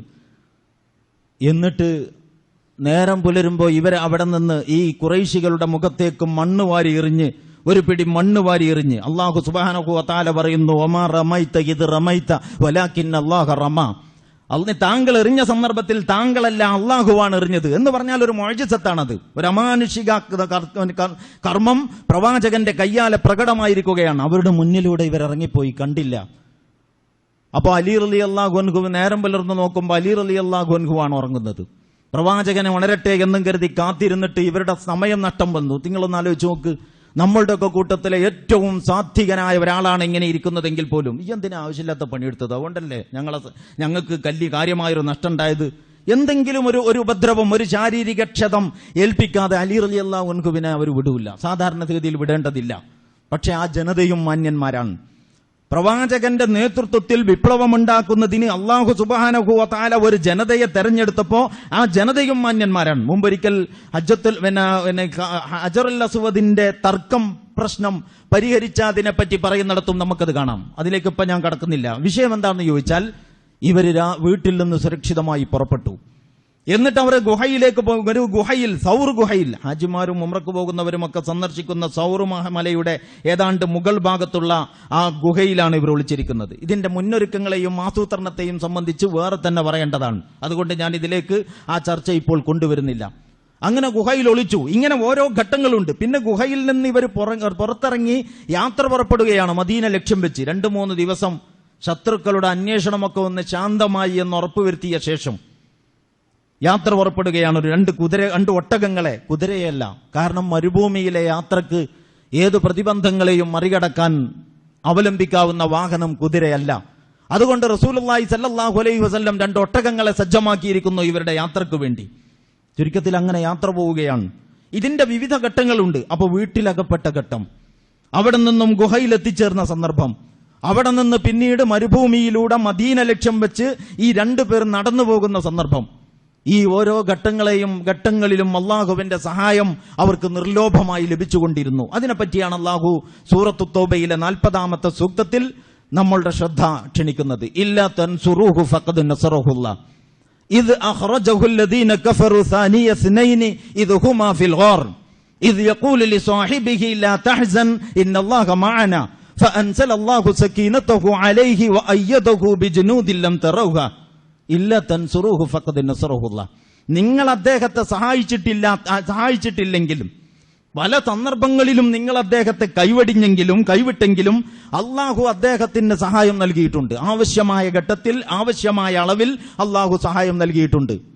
എന്നിട്ട് എപ്പോഴൊക്കെയാണ് ചില പ്രധാനപ്പെട്ട ഘട്ടങ്ങൾ അള്ളാഹു എടുത്തു പറയാണ്. ഇത് അഖ്റജഹു അല്ലദീന കഫറു സാനിയ സ്നൈൻ, 2-ൽ 2-ാമനായിട്ട് നിഷേധികൾ അദ്ദേഹത്തെ നാട്ടിൽ നിന്ന് തുരത്തിയ സന്ദർഭം. ഇത് ഹുമാ ഫിൽ ഗാർ, അവർ 2 പേരും ഗുഹയിൽ ഒളിച്ചിരുന്ന സന്ദർഭം. ഇത് യഖൂലു ലിസാഹിബിഹി ലാ തഹ്സൻ ഇന്നല്ലാഹ മഅനാ, അദ്ദേഹം തന്റെ ഈ പ്രവാചകൻ, അദ്ദേഹത്തിന്റെ സുഹൃത്ത് എന്ന് പറഞ്ഞാൽ സിദ്ദീഖുൽ അക്ബറിനെയാണ് ഉദ്ദേശിക്കുന്നത്. അദ്ദേഹം ഈ റസൂലുള്ളാഹി സ്വല്ലല്ലാഹു അലൈഹി വസല്ലമയോട് പറയാണ്, നമ്മളിപ്പോ ഖുറൈശികൾ ശത്രുക്കൾ ഇങ്ങനെ ആളെ തെരഞ്ഞ് നേരത്തെ പറഞ്ഞല്ലോ, സംഘടിത ഗോത്രം, ഗോത്രം ഒരു പൊതു ഐക്യ മുന്നണി ഉണ്ടാക്കിയിട്ട് റസൂലുള്ളയെ വകവരുത്തിയിട്ട് കൂട്ടുത്തരവാദിത്വം എല്ലാവരും കൂടി ഏറ്റെടുക്കാൻ തീരുമാനിച്ചിരിക്കുകയാണ്. ഏതെങ്കിലും ഒരു ഗോത്രം പഴി കേൾക്കുന്ന അവസ്ഥയില്ലാതെ വരാൻ അതിന്റെ വ്യവസ്ഥയും കരാറും അതിനുള്ള ഇനാമും ഒക്കെ പ്രഖ്യാപിച്ചിട്ട് അതിൽ ആവേശം കൊണ്ട ആളുകൾ പല വഴിക്കും പ്രവാചകനെ തിരയാണ്. അങ്ങനെ തെരഞ്ഞ് ഇവർ ഒളിച്ചിരിക്കുന്ന ഗുഹയുടെ മുമ്പിലും വന്നു എന്നാണ് ചരിത്രകാരന്മാർ പറയുന്നത്. അങ്ങനെ വന്നപ്പോൾ ഖുറൈശ് ഈ ശത്രുക്കൾ ഇങ്ങനെ നിൽക്കുമ്പോൾ അവരുടെ കാലിന്റെ മുട്ട് മുതൽ താഴോട്ടുള്ള ഭാഗം ഇവർക്കിങ്ങനെ ഇരുന്ന്, ഏതാണ്ട് അരയുടെ ഭാഗം മുതൽ താഴോട്ടുള്ള ഭാഗം ഇവർക്കിങ്ങനെ ഇരുന്നാൽ കാണാം. അപ്പൊ അവരിരുന്ന് കുനിഞ്ഞു നോക്കിയാൽ ഇവരെയും കാണും. അതാണ് പ്രവാചകരെ ശത്രു. സിദ്ദീഖുൽ അക്ബർ പറയാണ് പ്രവാചകനോട്, സിദ്ദീഖുൽ അക്ബറിന് അദ്ദേഹത്തിന്റെ ജീവനല്ല പ്രശ്നം, റസൂലുള്ളയുടെ ജീവനാണ്. അതിലാണ് ആശങ്ക. അപ്പൊ റസൂലുള്ളാഹി സ്വല്ലല്ലാഹു അലൈഹി വസല്ലം പറയാണ്, ലാ തഹ്സൻ ഇന്നല്ലാഹ മഅനാ, നീ പേടിക്കണ്ട, നമ്മോടൊപ്പം അല്ലാഹു ഉണ്ട്. അതാണ് അല്ലാഹു പറയുന്നത്. അവരെ രണ്ടുപേരെയും നാട്ടിൽ നിന്ന് ശത്രുക്കൾ തുരത്തിയ സന്ദർഭം, ഇവര് രണ്ടുപേരും ഗുഹയിൽ ഒളിച്ച സന്ദർഭം. അപ്പോൾ ആ ശത്രു വന്നിട്ട് സിദ്ദീഖുൽ അക്ബർ ഇങ്ങനെ ആശങ്ക പ്രകടിപ്പിച്ചപ്പോൾ ലാ തഹ്സൻ ഇന്നല്ലാഹ മഅനാ ഫഅൻസലല്ലാഹു സകീനതഹു അലൈഹി വഅയ്യദഹു ബിജുനൂദിൻ ലം തറൗഹാ. അല്ലാഹു സുബ്ഹാനഹു വ തആല അവരുടെ മേൽ അവർക്ക് ആരും കാണാത്ത ഒരു സൈന്യത്തെ ഇറക്കി കൊടുത്തു.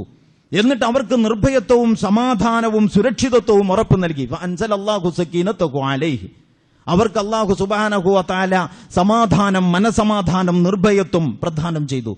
വഅയ്യദഹു ബിജുനൂദിൻ ലം തറൗഹാ, അവർ കാണാത്ത, ആർക്കും കാണാൻ കഴിയാത്ത ഒരു സൈന്യത്തെ കൊണ്ട് അവരെ ശക്തിപ്പെടുത്തി. എന്നിട്ട് പറയാണ്, എന്തിനാണ് ഇതൊക്കെ? ഇതും നമ്മൾ മനസ്സിലാക്കേണ്ടതാണ്. അല്ലാഹുവിന്റെ സഹായം ചെറുതും വലുതുമായ സംഘങ്ങൾക്ക് അല്ലെങ്കിൽ വ്യക്തികൾക്ക് എപ്പോൾ കിട്ടും, എന്ത് ഉദ്ദേശത്തിന് വേണ്ടിയാകുമ്പോൾ കിട്ടും. അതാണ് വജഅല കലിമത്തല്ലദീന കഫറു സുഫ്ല വകലിമത്തുല്ലാഹി ഹിയൽ ഹുല്യ.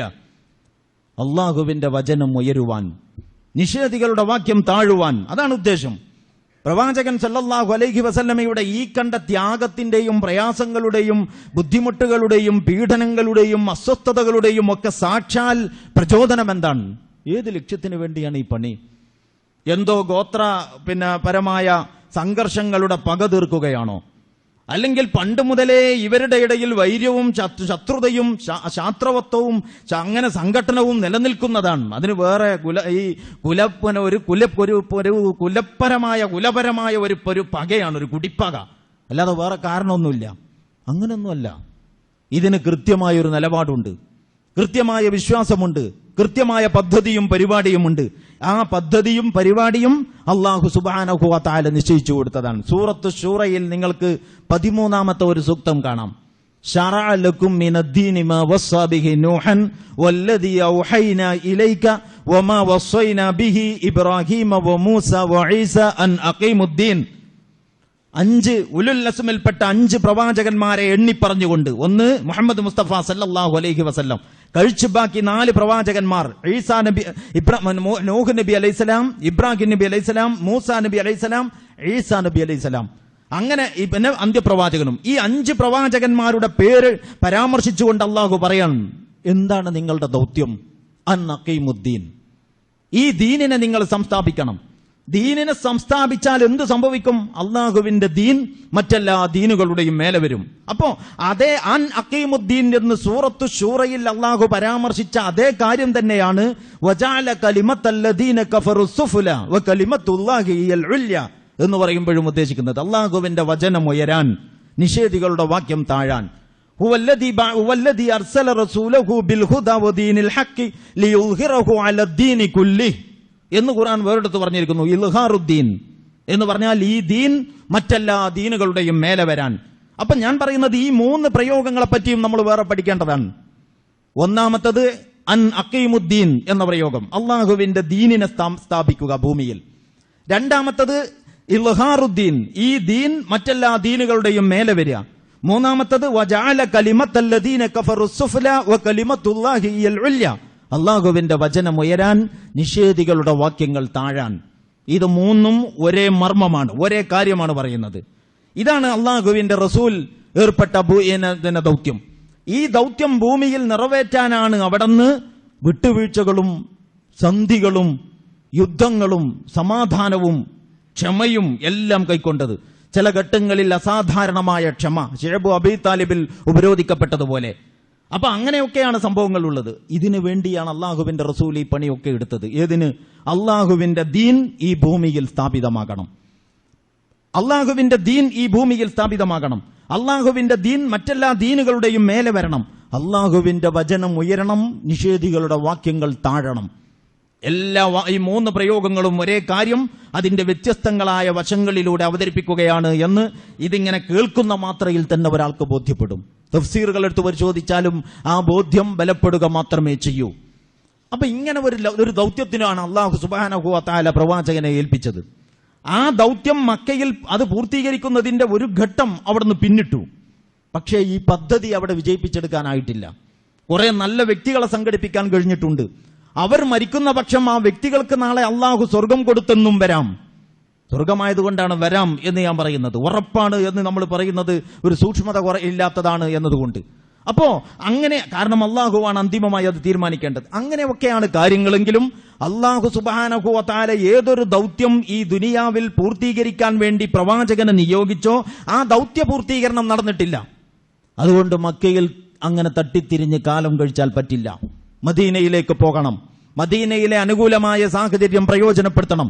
അങ്ങനെ മക്കയും മദീനയും അടങ്ങുന്ന പ്രദേശത്ത് അള്ളാഹുവിന്റെ വചനം ഉയരുന്ന ഒരു സ്ഥിതിവിശേഷം ഉണ്ടാകണം. നിഷേധികളുടെ വാക്യം താഴുന്ന ഒരു സാഹചര്യം ഉണ്ടാകണം. ഇതാണ് ഇവരുടെ എല്ലാ പദ്ധതികളുടെയും മുന്നം. ഇവരുടെ കുറെ പണി ഈ ലക്ഷ്യത്തിനു വേണ്ടി, വേറെ കുറെ പണി വേറൊരു ലക്ഷ്യത്തിനു വേണ്ടി, പിന്നെ കുറെ പണി വേറേതോ ഒരു കൂട്ടരുടെ വേറെന്തോ ഒരു ലക്ഷ്യം നേടുന്നതിന് വേണ്ടി. അങ്ങനെയല്ല. ഇവരുടെ ഊണും ഉറക്കവും, ഇവരുടെ രഹസ്യ ജീവിതവും പരസ്യ ജീവിതവും, ഈ നുബുവത്തിന്റെ പിന്നിൽ ഈ സിദ്ദീഖുൽ അക്ബർ അണിനിരന്നത് മുതൽ, നബി സല്ലല്ലാഹു അലൈഹി വസല്ലമയിൽ ഈ നുബുവത്ത് ഏൽപ്പിക്കപ്പെട്ടതു മുതൽ ഈ ഒരൊറ്റ ലക്ഷ്യമേ അവരുടെ ജീവിതത്തിനുള്ളൂ എന്ന് നമ്മൾ മനസ്സിലാക്കണം. അങ്ങനെ ആ ലക്ഷ്യത്തിന് വേണ്ടി നിലകൊള്ളുന്നവർക്ക് ഓരോ ഘട്ടത്തിൽ എന്ത് ചെയ്യാൻ കഴിയും? രണ്ടുപേര്, ഒരു നാട്ടുകാരെല്ലാവരും എതിരാണ്. രണ്ടുപേർക്ക് എന്ത് ചെയ്യാൻ പറ്റും? അള്ള കാക്കും എന്ന് പറഞ്ഞിട്ട് എവിടെയെങ്കിലും ഒരു തുറസായ സ്ഥലത്ത് ഇങ്ങനെ ഇരിക്കുക. അങ്ങനെ അള്ള വന്ന് കാക്കുമോ? ഇല്ല. അപ്പൊ അവർക്ക് ചെയ്യാൻ പറ്റുന്നത് വാതിലടച്ചകത്തിരിക്കുക, തന്റെ സീറ്റിൽ ഉറങ്ങാൻ വേറൊരാളെ ചുമതലപ്പെടുത്തി ഇവരുടെ കണ്ണു വെട്ടിച്ചെങ്ങനെ പുറത്തിറങ്ങാൻ പറ്റുമെന്ന് നോക്കുക. രണ്ട് മനുഷ്യർ ഒരു സ്ഥലത്ത് ശത്രുക്കളാൽ വലയം ചെയ്യപ്പെട്ടാൽ അവർക്ക് ചെയ്യാവുന്നതിന്റെ പരമാവധി അവർ ചെയ്തു. ഇത്രയ്ക്ക് അവർക്ക് ചെയ്യാൻ കഴിയൂ. അല്ലാതെ പുറത്ത് സംഭടിച്ചിരിക്കുന്ന സംഘടിത സായുധ സൈന്യവുമായിട്ട് ഒരു സംഘവുമായിട്ട് ഒരു ഏറ്റുമുട്ടൽ ഒരിക്കലും സാധ്യമല്ല. അത് ബുദ്ധിപരമല്ല. അപ്പൊ ഇവർക്ക് ചെയ്യാൻ പറ്റുന്നതിന്റെ പരമാവധി ആ വീട്ടിൽ വലയം ചെയ്യപ്പെട്ട അവസ്ഥയിൽ ഇവർ കൈക്കൊണ്ടു. അവിടെ നിന്ന് പിന്നെ ഗുഹ കണ്ടുപിടിച്ചു. നേരത്തെ തന്നെ അതിന്റെ മറ്റ് ചിട്ടവട്ടങ്ങളൊക്കെ ഒപ്പിച്ചു വെച്ചു. എന്നിട്ട് ആ ഗുഹയുടെ പ്രത്യേകത എന്താന്ന് ചോദിച്ചാൽ, ഈ യാത്ര പോകുന്നത് ശരിക്ക് തെക്കോട്ടാണ്, വടക്കോട്ടാണ് പോകേണ്ടതെങ്കിൽ റസൂലുള്ളാഹി സ്വല്ലല്ലാഹു അലൈഹി വസല്ലം യാത്ര പുറപ്പെടുന്നത് തെക്കോട്ടാണ്, നേരെ എതിർ ദിശയിലേക്ക്, മദീനയിലേക്ക് പോകേണ്ട ദിശയിലേക്കല്ല പോണത്. കാരണം ശത്രുക്കൾ അങ്ങനെ സാധാരണഗതിയിൽ ചിന്തിക്കില്ല. നിങ്ങൾ മക്കയിൽ നിന്ന് മദീനയ്ക്ക് പോകുന്ന റൂട്ടിൽ എവിടെയാണ് ഈ സൗർ ഗുഹ എന്നൊന്ന് പോകുമ്പോൾ ശ്രദ്ധിച്ചു നോക്കൂ. യഥാർത്ഥത്തിൽ സൗർ ഗുഹയിലേക്ക് പോകേണ്ട ഒരാവശ്യവുമില്ല മദീനയിലേക്ക് പോകാൻ. ആ മദീനയിലേക്കുള്ള സഞ്ചാര വഴിയിലേ അല്ല ഇവർ സഞ്ചരിച്ചത്. ഇവർക്കാർക്കും സുപരിചിതമല്ലാത്ത കടലിനോട് സമാന്തരമായിട്ട് വേറൊരു വഴി യാത്രക്ക് വേണ്ടി സംഘടിപ്പിച്ചു. എന്നിട്ട് ആ വഴി കാണിച്ചു കൊടുക്കാൻ ഒരാളെ ഏർപ്പാട് ചെയ്തു. അത്യാവശ്യം ചെയ്യാൻ പറ്റിയ മുന്നൊരുക്കങ്ങളെല്ലാം ചെയ്തു എന്ന് ചുരുക്കം. അങ്ങനെ ഇവർക്ക് രണ്ടുപേർക്ക് ജീവൻ രക്ഷ കിട്ടാൻ ഇവർക്ക് ചെയ്യാവുന്നതിന്റെ പരമാവധി ഇവർ ചെയ്തപ്പോ കഴിച്ചു ബാക്കിയുള്ളത് അള്ളാഹു സഹായിച്ചു. അവിടെ നിന്ന് പിന്നെ 2 ഒട്ടകങ്ങളെ ഏർപ്പാട് ചെയ്തു. എന്നിട്ട് സ്ഥിതിഗതികൾ ഒരല്പം ശാന്തമായപ്പോ മക്കയിൽ നിന്ന് മദീനയിലേക്ക് യാത്ര പുറപ്പെടുകയാണ്. അപ്പോഴാണ് സുറാഖത്ത് ബിൻ മാലിക് എന്ന് പറയുന്ന ഖുറൈശി ചെറുപ്പക്കാരൻ കുതിരപ്പുറത്ത് ഇവരെ തന്നെ തെരഞ്ഞ് അവസാനം കണ്ടുപിടിച്ചു രണ്ടാളിങ്ങനെ പോണത്. ഇദ്ദേഹം ആവേശത്തിൽ കുതിരയെ ഓടിച്ചു. കുതിരക്ക് മരുഭൂമിയിൽ ഇവിടെ ഓടാൻ പറ്റുന്നില്ല. കുതിര അവശനായി. അങ്ങനെ കുതിരപ്പുറത്ത് ഓടിയിട്ട് ഇവരെ സമീപിക്കാൻ, ഇവരെ പിടികൂടാൻ കഴിയില്ല എന്ന് തോന്നിയപ്പോ ഈ ചെറുപ്പക്കാരൻ കുതിരയെ ഉപേക്ഷിച്ച് സ്വന്തം നിലക്ക് തന്നെ വാളും കയ്യിലെടുത്ത് ഇവരുടെ പിന്നാലെ ഓടി എന്ന് ചരിത്രകാരന്മാർ പറയുന്നു. പക്ഷേ സുറാഖക്ക് മുന്നോട്ട് പോകാൻ കഴിയുന്നില്ല. എന്നല്ല, അദ്ദേഹം തന്നെ മരണം അഭിമുഖീകരിക്കുമോ എന്ന ഒരവസ്ഥയോളം ആശങ്കാകുലമായി. അപ്പോഴേക്ക് നബി സല്ലല്ലാഹു അലൈഹി വസല്ലമയുടെയും സിദ്ദീഖുൽ അക്ബറിന്റെയും ശ്രദ്ധയിൽ ഇത് പെട്ടു. അവർ ചെന്ന് വേണ്ട സഹായമൊക്കെ ചെയ്ത് സമാധാനിപ്പിച്ച് സംസാരിച്ച് അങ്ങനെ അവിടുന്ന് തിരിച്ചുവിട്ടു ഇദ്ദേഹത്തെ. ഖുറൈശികളുടെ ശത്രു സംഘത്തിൽപ്പെട്ട ആരെങ്കിലും ഇനി പ്രവാചകനെയും സിദ്ദീഖുൽ അക്ബറിനെയും തെരഞ്ഞ് ഈ വഴിക്കെങ്ങാനും വരുന്നുണ്ടെങ്കിൽ അങ്ങോട്ട് നിങ്ങൾ പോകേണ്ട കാര്യമില്ല, അവിടെ ഒക്കെ ഞാൻ വിശദമായി പരിശോധിച്ചിരിക്കുന്നു എന്ന് പറഞ്ഞ് ആളുകളെ തിരിച്ചയക്കുന്ന ഒരു ഉത്തരവാദിത്വവും ഏറ്റെടുത്തിട്ട് സുറാഖ തിരിച്ചു വരുന്നത് നമുക്ക് ചരിത്രത്തിൽ കാണാം. അപ്പോഴാണ് നബി സല്ലല്ലാഹു അലൈഹി വസല്ലം ചോദിച്ചത്, ഈ കയ്യിൽ ഇർക്കലിന്റെ വളയണിഞ്ഞാൽ എങ്ങനെയിരിക്കും സുറാഖ എന്ന്. ഒരു ഖുറൈശി ചെറുപ്പക്കാരന് ആദ്യം തന്നെ ഒരു അള്ളാന്റെ റസൂല് മുഖാമുഖം കാണുമ്പോൾ ഇർക്കലിന്റെ വളയെക്കുറിച്ചാണോ പറയേണ്ടത് എന്നൊന്നും സംശയിക്കുന്നതിൽ ഒരു അർത്ഥമില്ല. ദഅവത്തിന്റെ മുൻഗണനാക്രമം സാഹചര്യങ്ങൾ തീരുമാനിക്കുന്നതാണ്. ഈ സാഹചര്യത്തിൽ ഇത് തന്നെയാണ് മുൻഗണനാക്രമം എന്ന് പഠിപ്പിക്കുകയാണ് അള്ളാഹുവിന്റെ റസൂല്. രാഷ്ട്രീയമാണോ അത് ആദ്യം പറയൽ, അധികാരത്തിലേക്കാണോ ആളുകളുടെ ശ്രദ്ധ കൊണ്ടുപോകേണ്ടത് എന്നൊന്നും ചോദിക്കുന്നതിനൊരർത്ഥവുമില്ല. അതല്ല എന്റെ വിഷയം. ഞാൻ പറഞ്ഞു വന്നത്, രണ്ട് ഒട്ടകങ്ങളെ സംഘടിപ്പിച്ച് ഗുഹയിൽ നിന്ന് സുരക്ഷിതമായി രക്ഷപ്പെടാൻ ഇവർ പരിശ്രമിച്ചുകൊണ്ടിരിക്കുകയാണ്. 2 പേർക്ക് അത്രയല്ലേ ചെയ്യാൻ പറ്റുള്ളൂ. അവർ ഗുഹയിൽ തന്നെ ഇരിക്കുകയാണ്. ഇനി ഇവിടെ നിന്ന് അങ്ങോട്ട് അള്ളാഹ് എത്തിക്കും മദീനയിൽ എന്നാണെങ്കിൽ അതൊരു ആക്ഷേപാർഹമായ നിലപാടാണ്. നേരെ മറിച്ച് 2 ആളുകൾ മരുഭൂമിയിലൂടെ വഴി കാണിച്ചു കൊടുക്കാൻ ഒരാളെയും ഏർപ്പാട് ചെയ്ത് അവർക്ക് കഴിയുന്നിടത്തോളം ആഞ്ഞു നടക്കുന്നുണ്ടെങ്കിൽ അത്രയല്ലേ 2 പേർക്ക് ചെയ്യാവുന്നതിന്റെ പരമാവധി. അത്രയും അവർ ചെയ്തു. കഴിച്ച് ബാക്കി വിജയിക്കാൻ, രക്ഷപ്പെടാൻ എന്തൊക്കെ വേണോ ഇത് മുഴുവനും അള്ളാഹു കൊടുത്തു. അതാണ് അള്ളാഹ് പറയുന്നത്.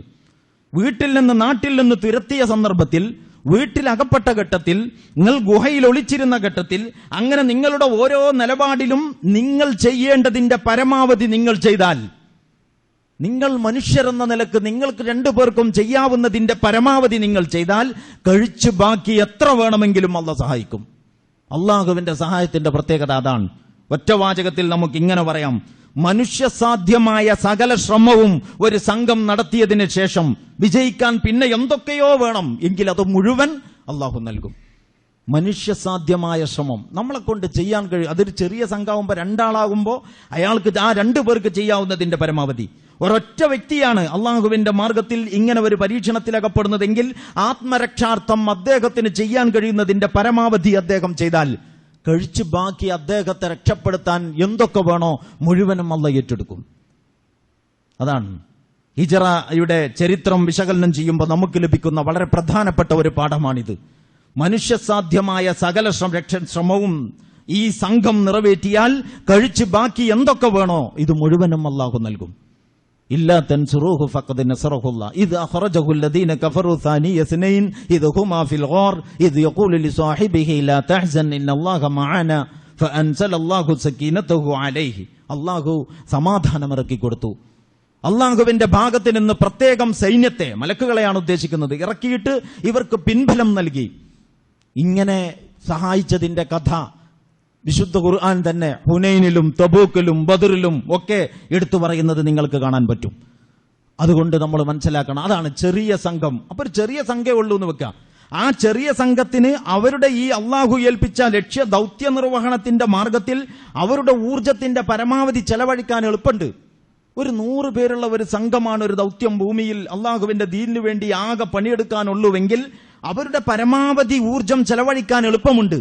അതുകൊണ്ട് തന്നെ ചെറിയ സംഘങ്ങൾക്ക് അള്ളാഹുവിന്റെ സഹായത്തിന് അർഹമാകാനും എളുപ്പമാണ്. നമ്മളെപ്പോലെ കോടിക്കണക്കിന് ആളുകൾ ഉണ്ടാകുമ്പോൾ,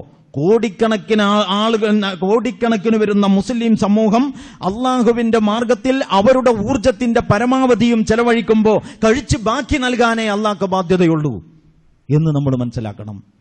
അതുകൊണ്ടാണ് പലപ്പോഴും നമ്മളുടെ അള്ളാഹുവിന്റെ സഹായത്തിന് വേണ്ടിയുള്ള, അപ്പൊ ബാബരി മസ്ജിദ് പ്രശ്നം, പടച്ചവനെ ഞങ്ങളെ കാക്കണേ, ഞങ്ങളുടെ പള്ളി രക്ഷിക്കണേ, പള്ളി ഞങ്ങൾക്ക് അതേ സ്ഥാനത്ത് തിരിച്ചു കിട്ടണേ, നമുക്ക് എങ്ങനെയും പ്രാർത്ഥിക്കാം. പക്ഷേ നമ്മളെപ്പോലെയുള്ള ഒരു ആദർശ സംഘം അവരുടെ വിശ്വാസപരമായ നിലനിൽപ്പിനെ തന്നെ ചോദ്യം ചെയ്യുന്ന ഒരു സംഭവത്തിന്റെ മുമ്പിൽ മുസ്ലിം ഉമ്മ എന്ന ആദർശപരമായ ആ മുഖമുദ്ര ഉയർത്തിപ്പിടിച്ചുകൊണ്ട് നമ്മൾ നിറവേറ്റേണ്ടതെന്തോ അത് ചെയ്യാൻ നമുക്ക് കഴിഞ്ഞോ? നമുക്കിവിടെ വാളെടുക്കാൻ പറ്റൂല, വാളെടുക്കാൻ നമുക്ക് അനുവാദമില്ല. കാരണം നമ്മളൊരു നേതൃത്വമില്ലാത്ത ഒരസംഘടിത ജനതയാണ്.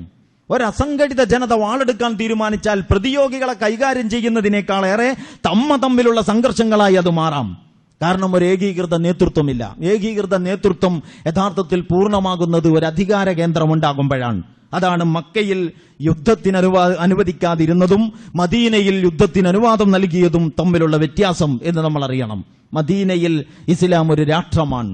മദീനയിൽ പ്രവാചകൻ വെറും ഒരു മതനേതാവല്ല, അവിടുന്ന് ഒരു ഭരണാധികാരി കൂടിയാണ്, ഒരു ഹാക്കിമാണ്.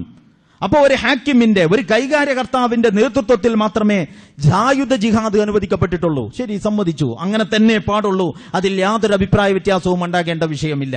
അതേസമയം ഈ സംഘത്തിന്റെ കയ്യിൽ മറ്റു പല ശക്തിയുമുണ്ട്.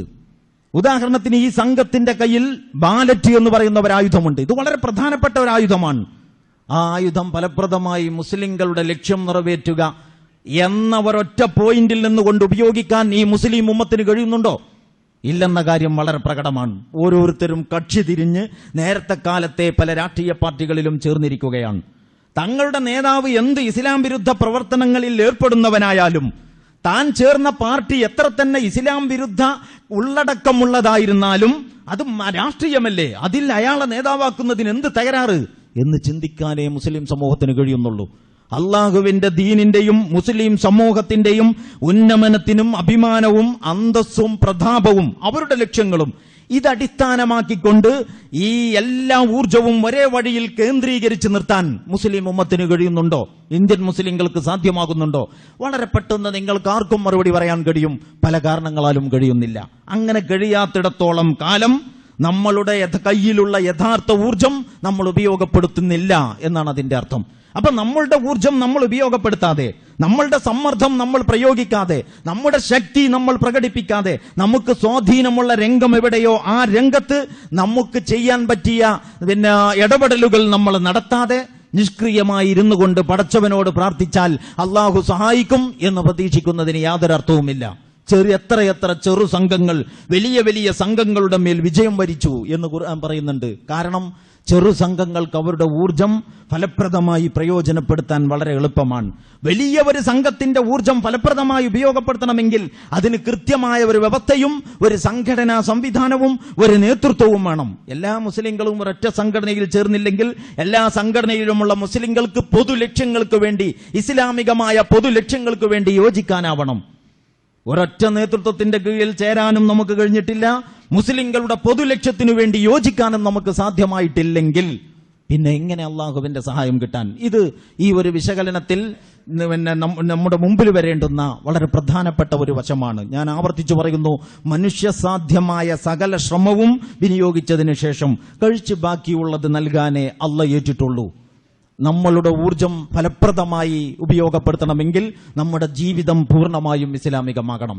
വ്യക്തികൾക്ക് വേറെ പല അജണ്ടകളും ഉണ്ടാകുമ്പോൾ വ്യക്തികളെ യോജിപ്പിച്ചു നിർത്തുന്ന ഒരൊറ്റ കോമൺ അജണ്ട, ഒരു പൊതു അജണ്ട എന്നതിലേക്ക് അവരെത്തുക വളരെ പ്രയാസകരമാണ്. ഈ ഒരു പ്രതിസന്ധിയാണ് നമ്മൾ അനുഭവിക്കുന്നത് എന്നുകൂടി കൂട്ടത്തിൽ നമ്മൾ മനസ്സിലാക്കേണ്ടതാണ്. അല്ലാഹു സുബ്ഹാനഹു വ തആല അവന്റെ ദീനിനെ അടിസ്ഥാനപ്പെടുത്തി സംഘടിക്കാനും അവന്റെ ദീനിനെ ജീവിതത്തിന്റെ അടിസ്ഥാനമാക്കുവാനും അങ്ങനെ ദീനിന് ഈ ദുനിയാവിൽ തന്നെ നിലയും വിലയുമുള്ള ഒരു സാഹചര്യം സൃഷ്ടിക്കുന്നതിന് വേണ്ടി പരിശ്രമിക്കുവാനും ഉള്ള ദിശാബോധവും ഉൾക്കരുത്തും നമ്മുടെ ഈ സമുദായത്തിന്, ഈ സമൂഹത്തിന് പ്രദാനം ചെയ്യുമാറാകട്ടെ.